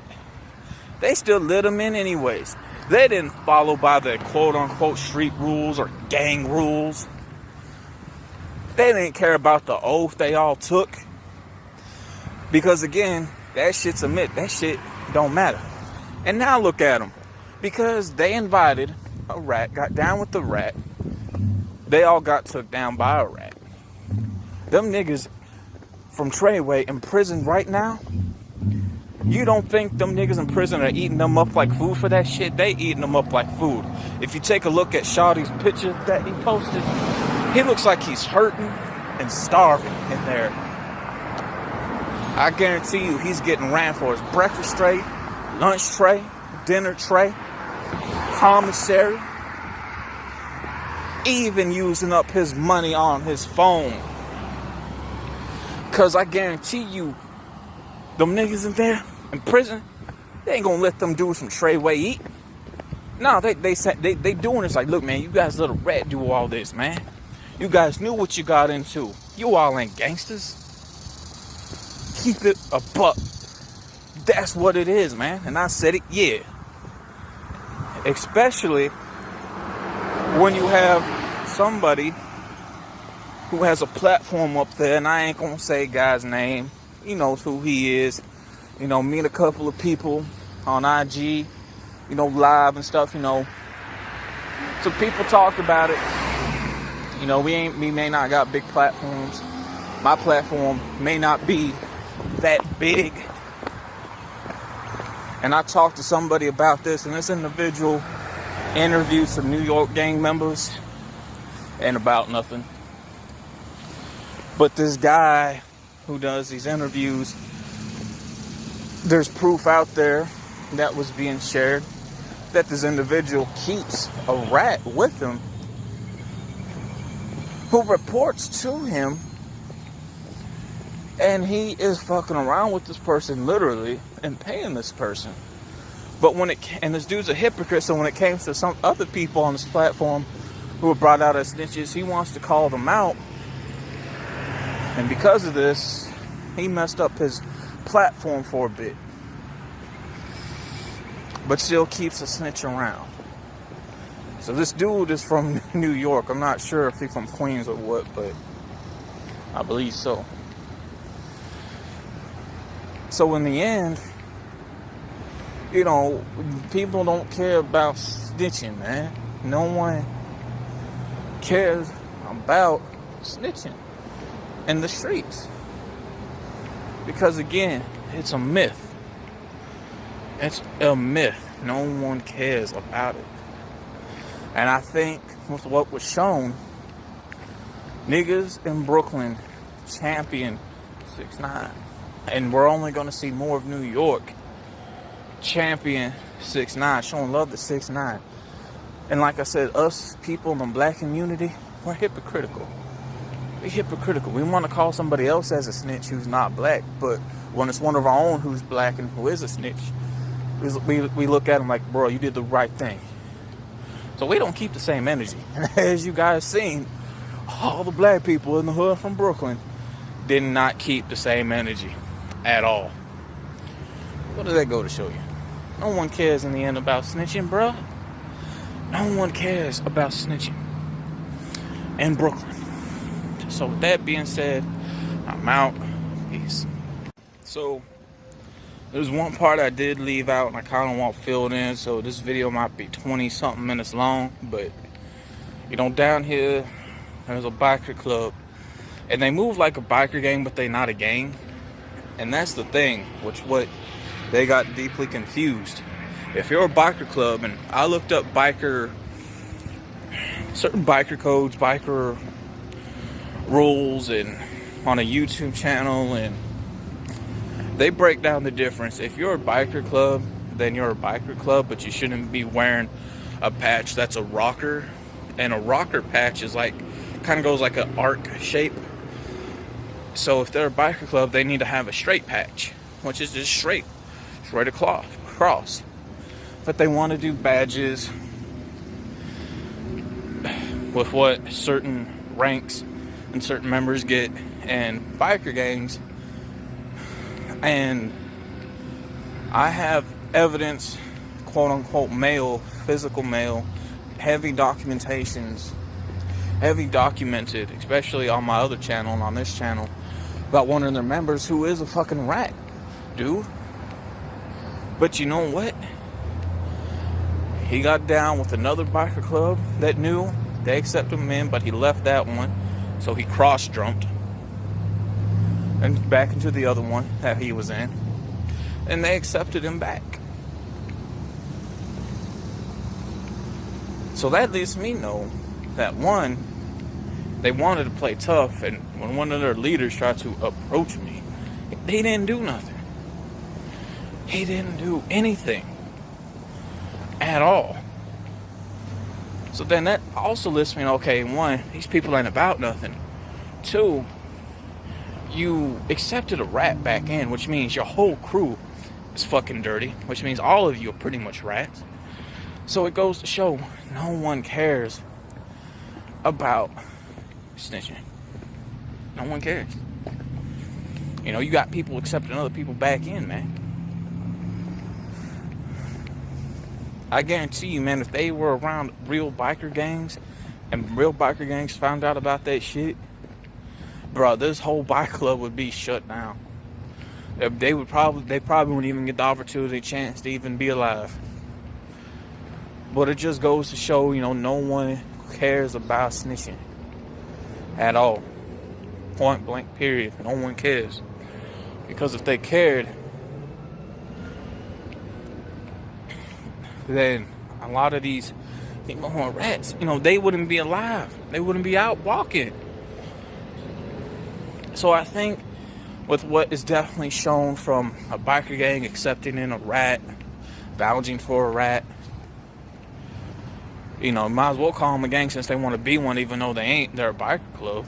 You know, there's consequences behind that shit if they ever get found out.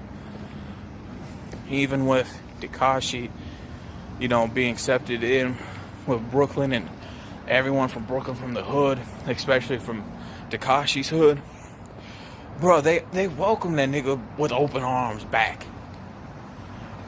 In pictures and in videos when he was out over there. So they didn't care. They didn't care. They didn't care. He was letting people get close enough to him to take pictures, bro. Pictures. So, again, no one cares about snitching. So, with that being said, man, I'm truly out. Peace. And this is the end of this discussion. Alright, so this is a video, you know, I have been meaning to do. And, you know, when I do videos like this, or just about any videos I do, sometimes I get upset, but I don't start yelling unless I have a reason to start yelling. And this case, you know, I'll break down why, as you see by the title, why you don't want to listen, why you don't want to look up to somebody like Boosie, who is pretty much a bitch. And there's some things that are going to be a bit left out for a certain reason, but I'm finna give you guys a story on why. You know, people need to understand something. I got many different paths, many different experiences of walks of life, and some people can't, some people can't wrap their heads around certain things once they find out. And sometimes, you know, it takes them really finding out for themselves, depending on who you ask. And I felt like I did expose a lot about the South, why we're fake, why there's no such thing as gangsters down here in the South, when I did that 1% G video. You know, me giving an example. You know, that 1% made it feel like 100%, why 99.9% are just fucking ain't about it, man. But that's neither here or there. But why you don't want to listen to somebody like Boosie, somebody who yells into a phone by himself behind closed doors. Why he's always on the East and West Coast. Why he can't come back down through the South. These are people that I was associated with. These are people who are fathers from the ages of 35 and 40 who are never going to see the light of day again because of Boosie. These are people who couldn't hardly take care of themselves due to health-wise, because now a good majority of them are gone, who passed away in prison because of health, because of Boosie. You have mothers, you got girlfriends, baby mamas, you got kids who are never going to see their father or their spouse ever again because of Boosie. Understand something? The story takes place early social media. This story takes place pretty much around that infant years of social media. It takes place around 012, 013. And we got to start with the lockup of Boosie. And to give some backstory, you know, Boosie is Webby's artist. ChEDDerTarY Entertainment is Webby's label. Webby was founded by Pimp C and signed to UGK Records, which helped fund ChEDDerTarY Entertainment. So ChEDDerTarry Entertainment is signed underneath UGK Records. So whatever ChEDDerTarry Entertainment made, UGK Records gets a cut of that. Alright. So there's that. So Boosie is Webby's artist. That's all he is. Boosie was never about a lifestyle that he claimed to rap about at all. You know, this would come towards light. Now understand, not everything that happens, what I'm about to say, is going to make it on news. Not everything that's going to happen, what I'm about to say, is always going to surface a lot. Because there's so many things happening that you can't get to everything. And what did happen with this broke out locally through Baton Rouge, but mainly streetwise with actual documentations of word of mouth from these people who got knocked. People need to understand something, man. The law, if somebody talks to them about you, rats you out, they're going to say who it was. They will. They don't keep you anonymous. They're going to show evidence. They're going to play tapes with the person talking to get you knocked. People need to understand that. Right here, right now. I used to like Boosie until this in particular thing happened. So, a little bit before Boosie got knocked, he had a song, Better Believe It. I have done that freestyle track for him, and if not, written that full song for him. So the original track had a shout out with me in the background and several other people. Well, that track never got released, and I actually got my hands on that original track. I no longer have it because it was on an old hard drive computer that, again, I don't have anymore, so there's no way for me to clarify that or back that up. But I know that it's true. So, it shouldn't surprise a lot of people, since I've been doing music for 9 years, and a lot of people, you know, followed me or listened to me, may have not supported me or been a fan, but they still, you know, listened nonetheless. So, Boosie got locked up for child support after that. Well, Boosie was never a good father.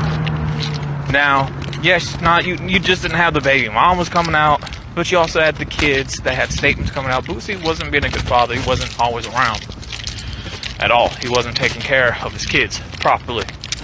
Well, he would hire somebody to Photoshop pictures of his kids and him together.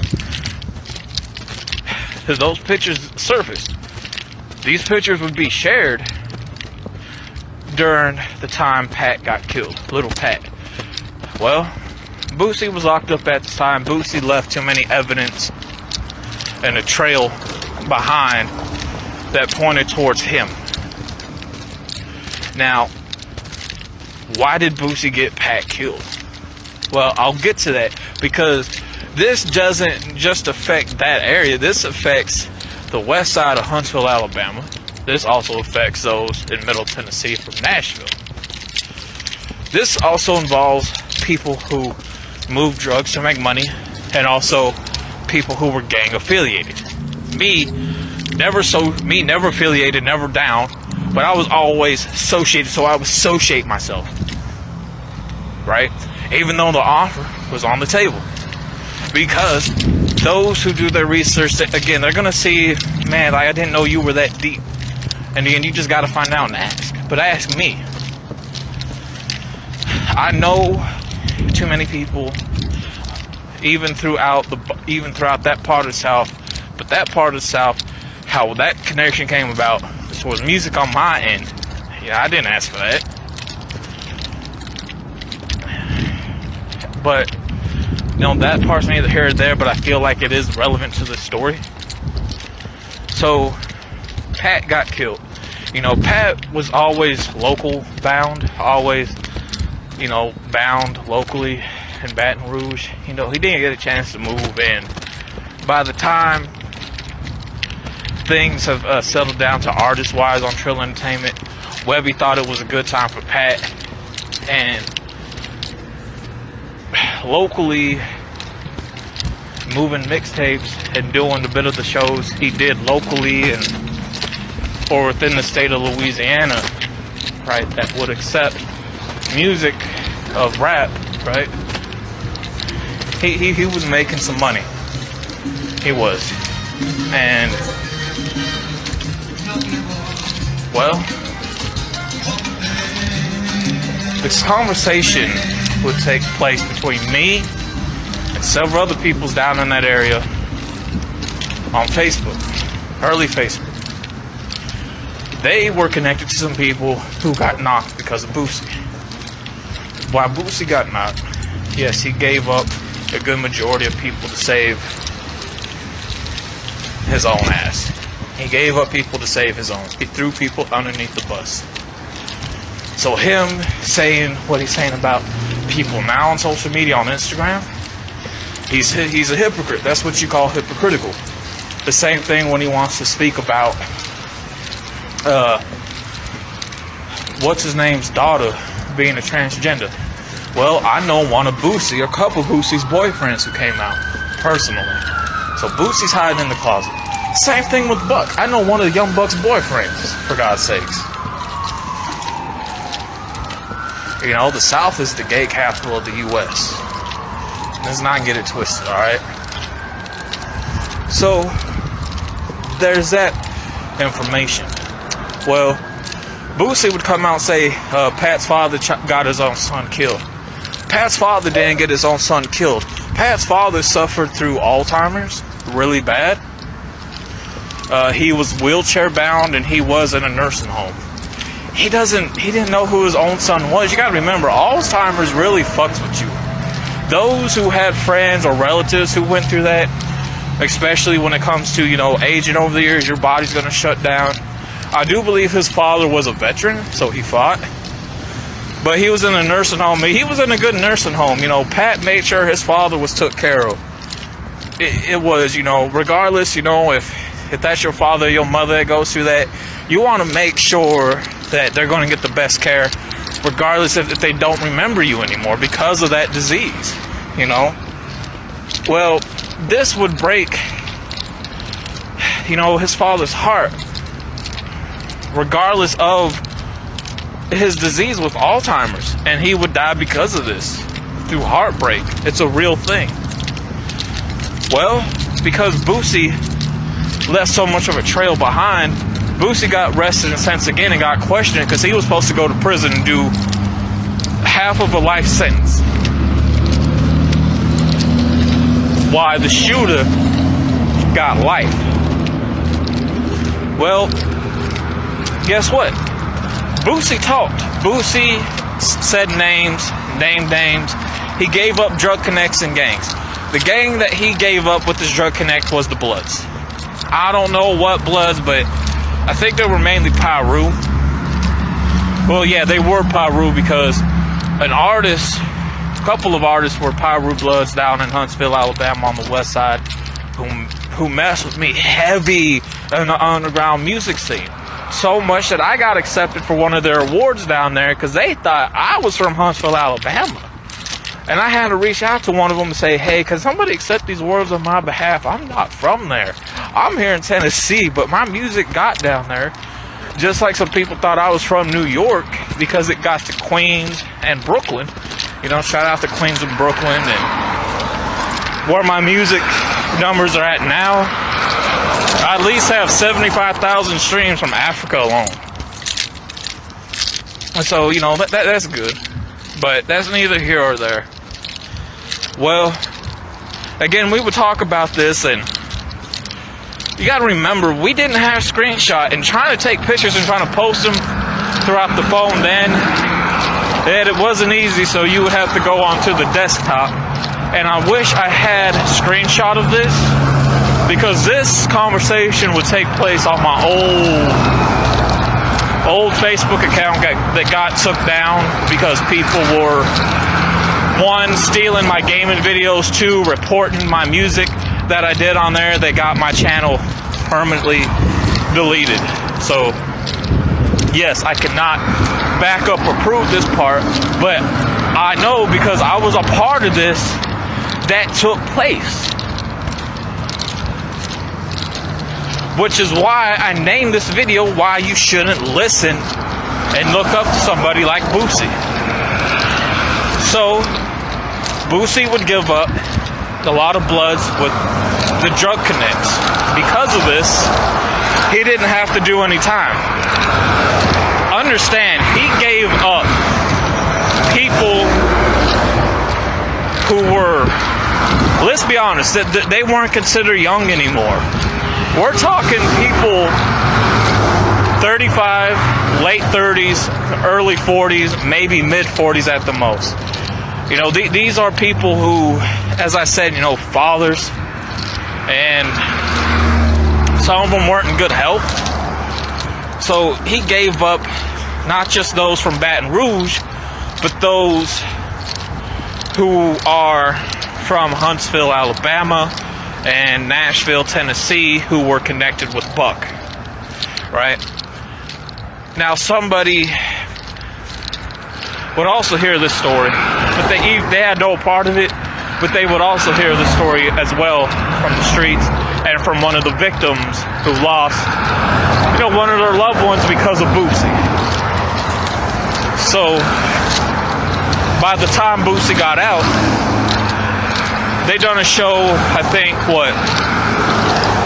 it was Christmas of 013 of 014. So it was a big show in Nashville, and Boosie was one of the artists on the bill. Well, in order for him to get his pass, he had to pay 25 or 35 racks, three times a piece, because of his shit that he did. So he had to pay money to Buck twice. Then the rest of the money from the show that was collected, he had to pay that again. Because he fucked up a lot of people that needs money to get by. So that money went towards the families that lost somebody because of Boosie, and also to make sure those people had some money on their books to get commissary. So at this time, Boosie know, man, I'm losing money. That's why he made the decision to leave the South. He can't come back down to the South unless you're going to pay X amount of dollars. He knew he couldn't have X amount of dollars, because at this time, he had no money at all. He lost all of his money.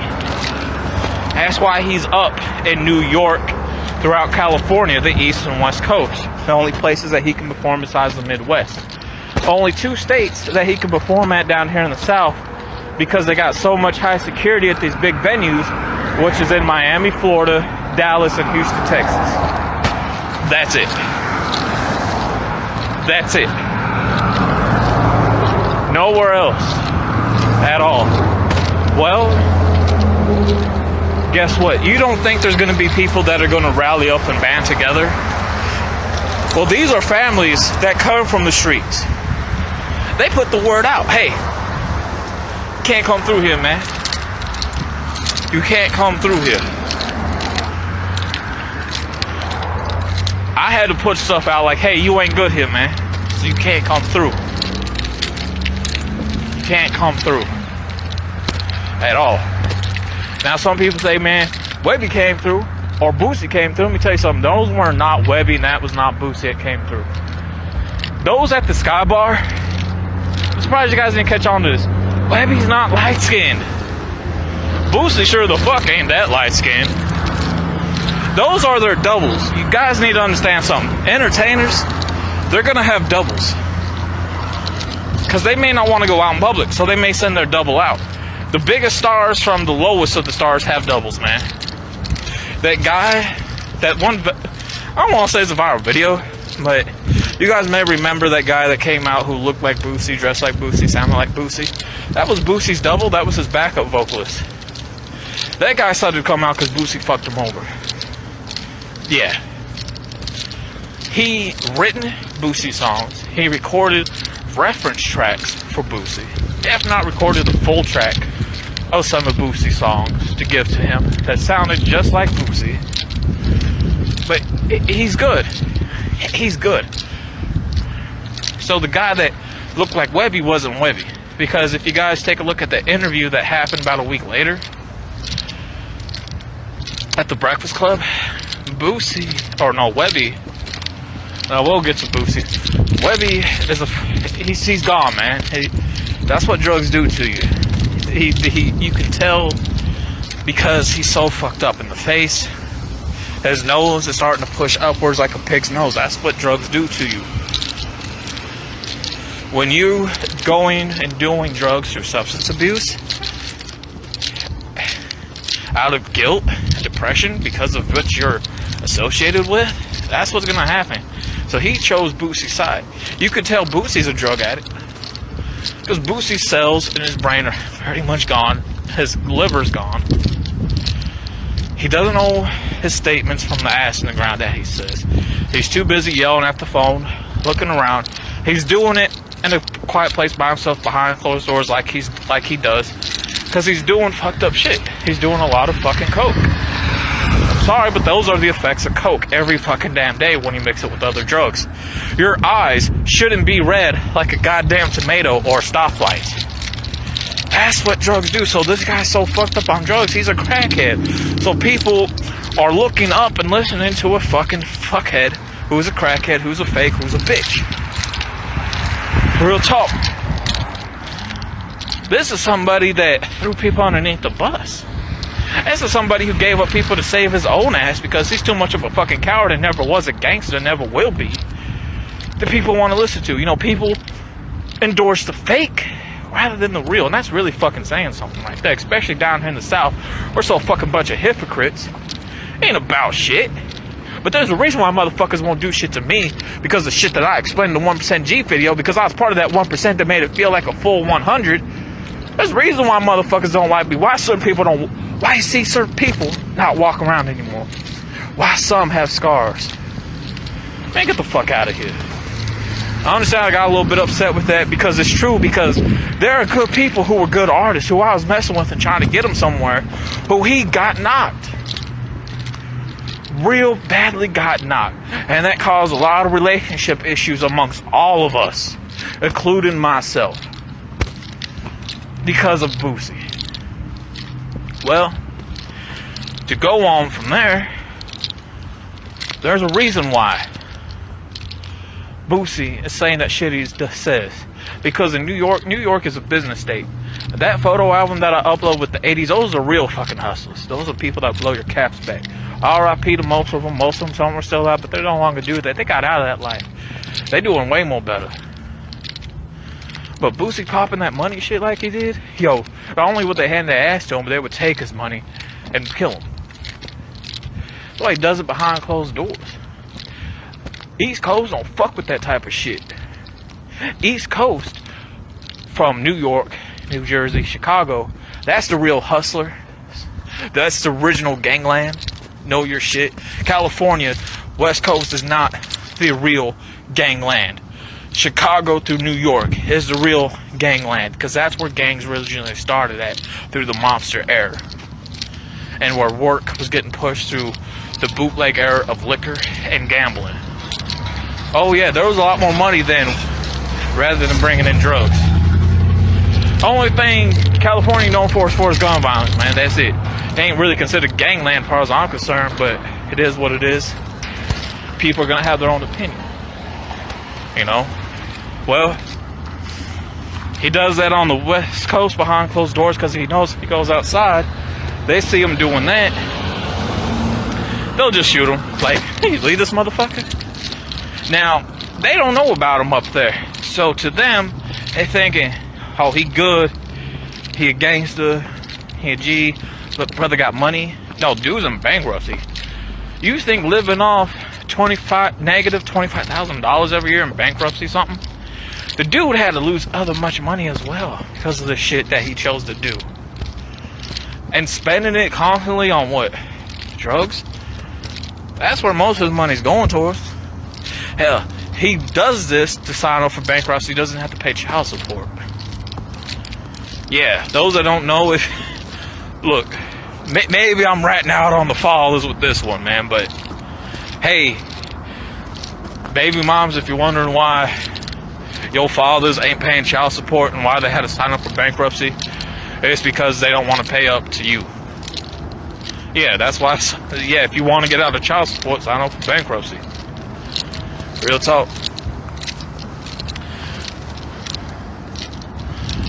So that part's neither here or there, but there's a reason why you guys kind of hear now why Webby no longer cool with Boosie. Webby wants to try to make things right with the families down in Huntsville. He wants to try to make things mainly right, you know, towards the people in Baton Rouge, Louisiana. If not Louisiana as a whole in certain areas, just like up in Tennessee, throughout Nashville. Well, I don't know about how Nashville's going to deal with that when the time comes. I don't know how Huntsville's going to deal with that when the time comes, because there's not too many people left to talk about it, because a lot of us are gone. However, I can only speculate and talk about the Baton Rouge area of Louisiana with this, because there's only so much you can do. Okay, yeah, there's money, but money can't fix what happened. Money can only fix, okay, look, you need rent, okay, cool, you need some food, cool. The kids need something, alright, cool. Put money on their books, those who are locked up because of this, okay, cool. Now, for some people,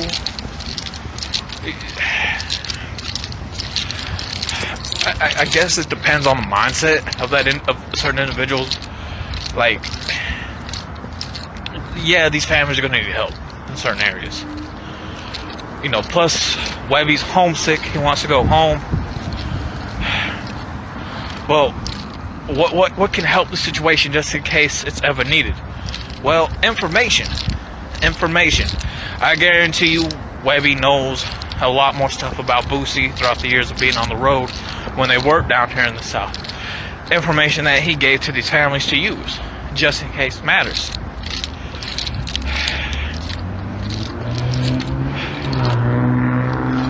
So whatever he does, yes, he has to lose money. You know, use the information. Now, a lot of this ain't going to go away overnight. You know, all this is going to take time. But it has to be up to them to forgive, you know, Webby, regardless if they choose or not.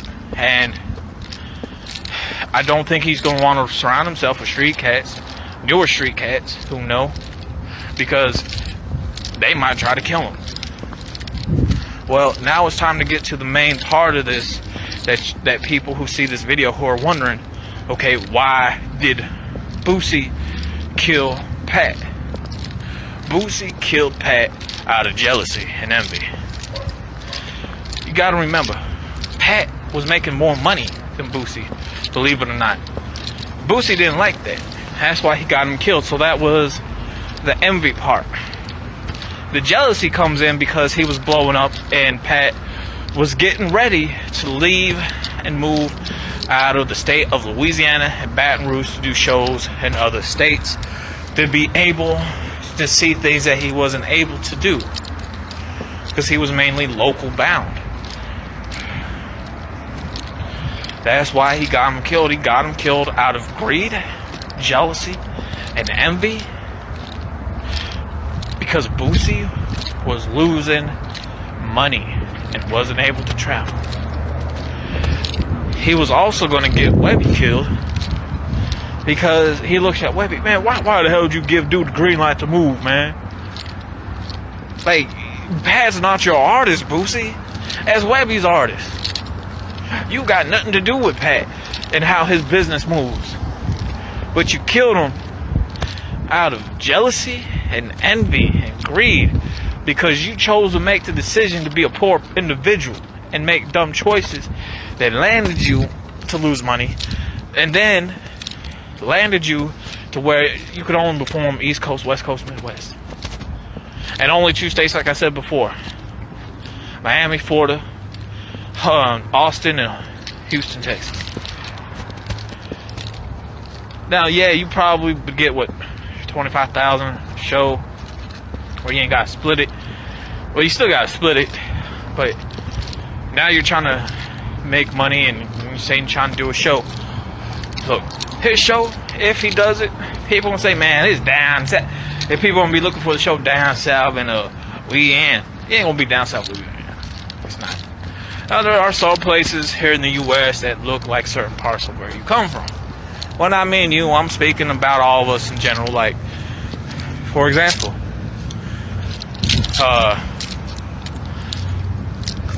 you know, where I'm originally from, some parts look like Columbia from the 80s and 90s. It's just like some parts of, I guess, again, where you're at, like, if you go to,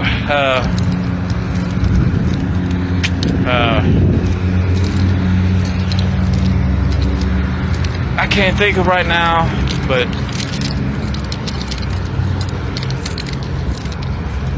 again, with that part again, it's, you know, wherever you go, it's going to look like another area of where you've been before, or your original home, how it used to be, how it used to look. But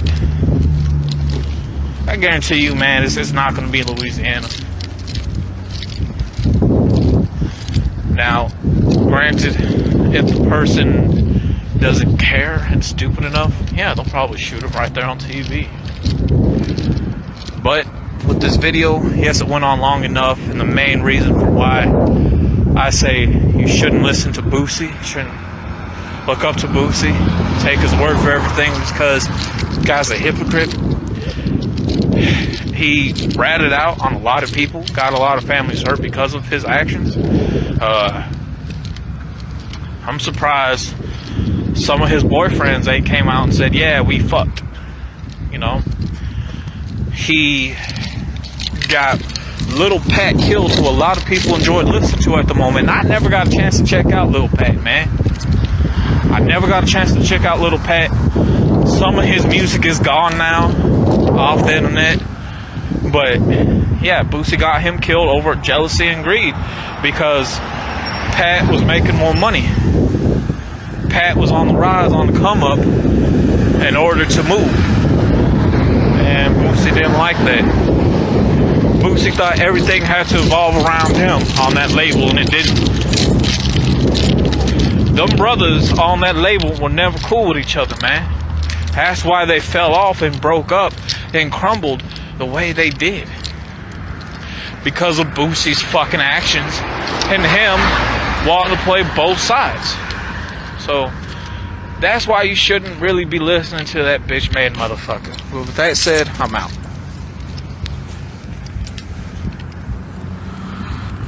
I know one question somebody's gonna have. Well, how did they know Boosie ratted them out?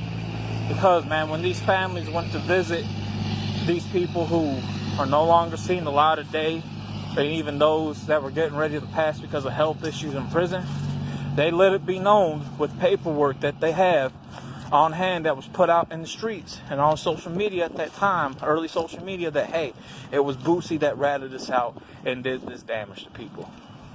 Throughout the state of Louisiana, Huntsville, Alabama, and Nashville, Tennessee. For you guys just seen those clips, so maybe now you guys have a very good understanding that snitching don't mean any damn thing. Now this is where we get into the last part of this video with the topic discussions of comparisons, where we are now. Stuff is so fabricated, hyped up, gassed up, falsely, out there, to where the 99% became a full 100% pump faking, false claiming, fake representations, not about anything, just hype, gassed up when it comes to quote unquote smoke and mirrors. When it comes to this life, the South started that whole scenario with that trend from the 99% who just were not part of it. Because of this, when it comes to wanting to give back, we don't want to give back, we want to destroy. When it comes to just talking, we started that. When it comes to the social media beef and not doing nothing about it, we started that. We will kill over jealousy and envy because we don't appreciate anybody who looks out for us. We stole the gang lifestyle mentality of West Coast and thought we could do it when we couldn't do it. We stole the fashion, streetwear from the East Coast because we didn't have one of our own. We rocked with the South rocked with the West Coast in music, not with the East. When it came to false representation, that ended up spreading through the West Coast to where now, a lot of people are claiming whatever type of gangs are now out there and not part of this gang. Claiming a lot of people are getting money when in reality they're bumming, they're not getting anything. And just a lot of pump faking, a lot of hype, a lot of smoke and mirrors, and blowing smoke up people's asses as well.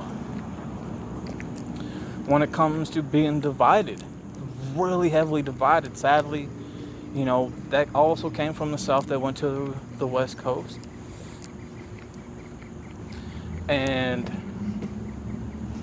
because of this, if you try to, do something, give something back, you will be killed for it. Being hypocrite in this type of lifestyle came from the South that went towards the West Coast. The East Coast ended up falling to the same thing around a decade later, which is this decade that just passed. And now spread it more so than ever, where everyone claims to getting money and just being a scammer when in reality they're bumming. It's obviously now, with the lifestyle being so fake the way it is, that the East Coast, you done proved that you're not about it anymore. And that maybe you were never was about it. Like claimed, because you celebrated people like Apollo. You definitely celebrated like Tekashi. Everyone in the black community who was saying shit just showed, man, we don't care. We love this guy. Let's take pictures, videos, get the money. Man, it's okay. He go around his own block and celebrating it. They didn't care. And because of that, the Treyway, in the end, are just a lot of bum-ass niggas. They didn't start out in the fucking 90s, man. They started out in the early 2000s. And because they knew what they were getting, they still done it anyways, because they couldn't get money on their own. And now, because of them being so jealous, they brought a lot of this onto themselves. And I guarantee you, when you look at the picture, updated one of Shoddy, it looks like he's hurting, he's starving. Because them real street niggas, they're taking everything from them Treyway niggas.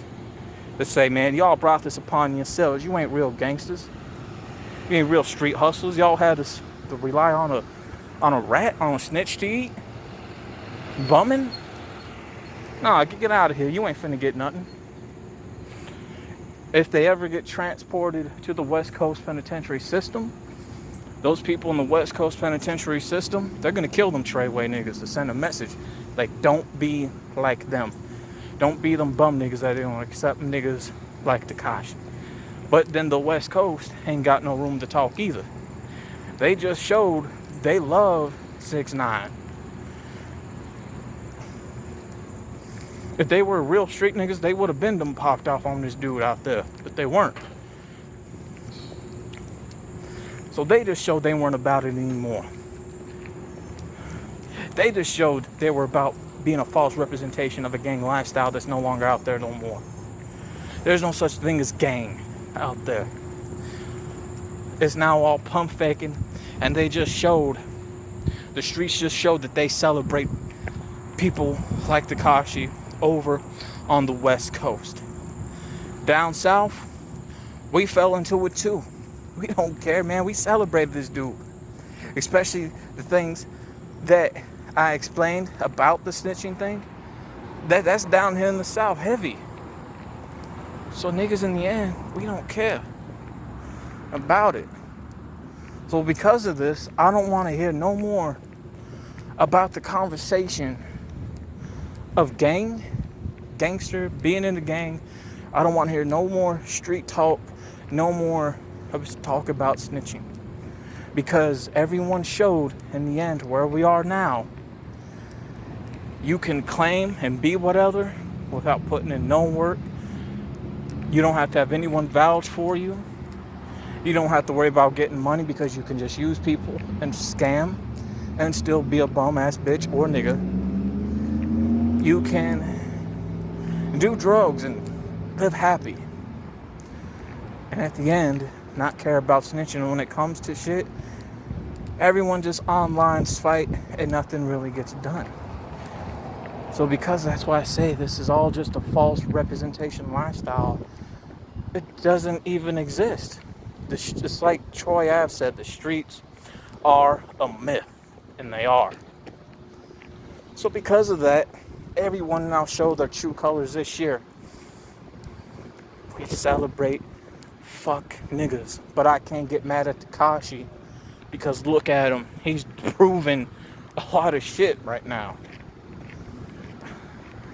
He's making mad money. Yes, I do agree with the last video that Academics put out about Tekashi, that he should be putting out music instead and not doing what he's doing right now.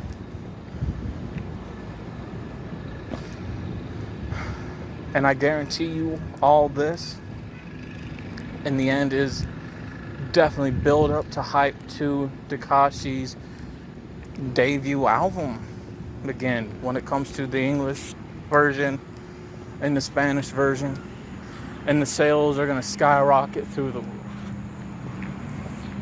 In the end, it's all a myth. None of it's true. And today's generation and today's old heads, with how shit definitely unfolded, because I understand Tekashi ain't the first street nigga, the first famous person to rap. As you guys just heard from the videos, there it is.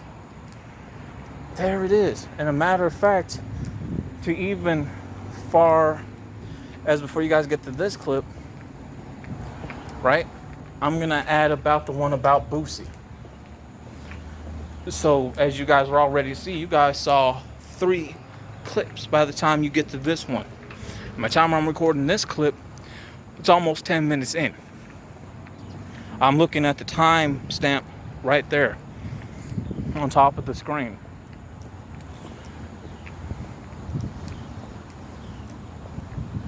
So yes, because of this, I don't want to hear no more about being a street nigga. I don't want to hear no more about being a gangster, gangs. I don't want to hear no more about snitching. I don't want to hear no more about the East Coast, West Coast, and down south. Because it's all cap. East Coast, you're all cap. West Coast, you're all cap. Midwest, you're all cap. Down south, we're all cap. All you street niggas and street gangsters, all fucking cap. True colors have been showed. And with me saying this, no one's gonna care. But I'm glad I did this because this is, at the end, it's educational thing for the young ones. You have to know the difference. And I hope I did this justice to the best of my ability. So with that being said, I'm out. In the end, shit is sweet out here in these streets.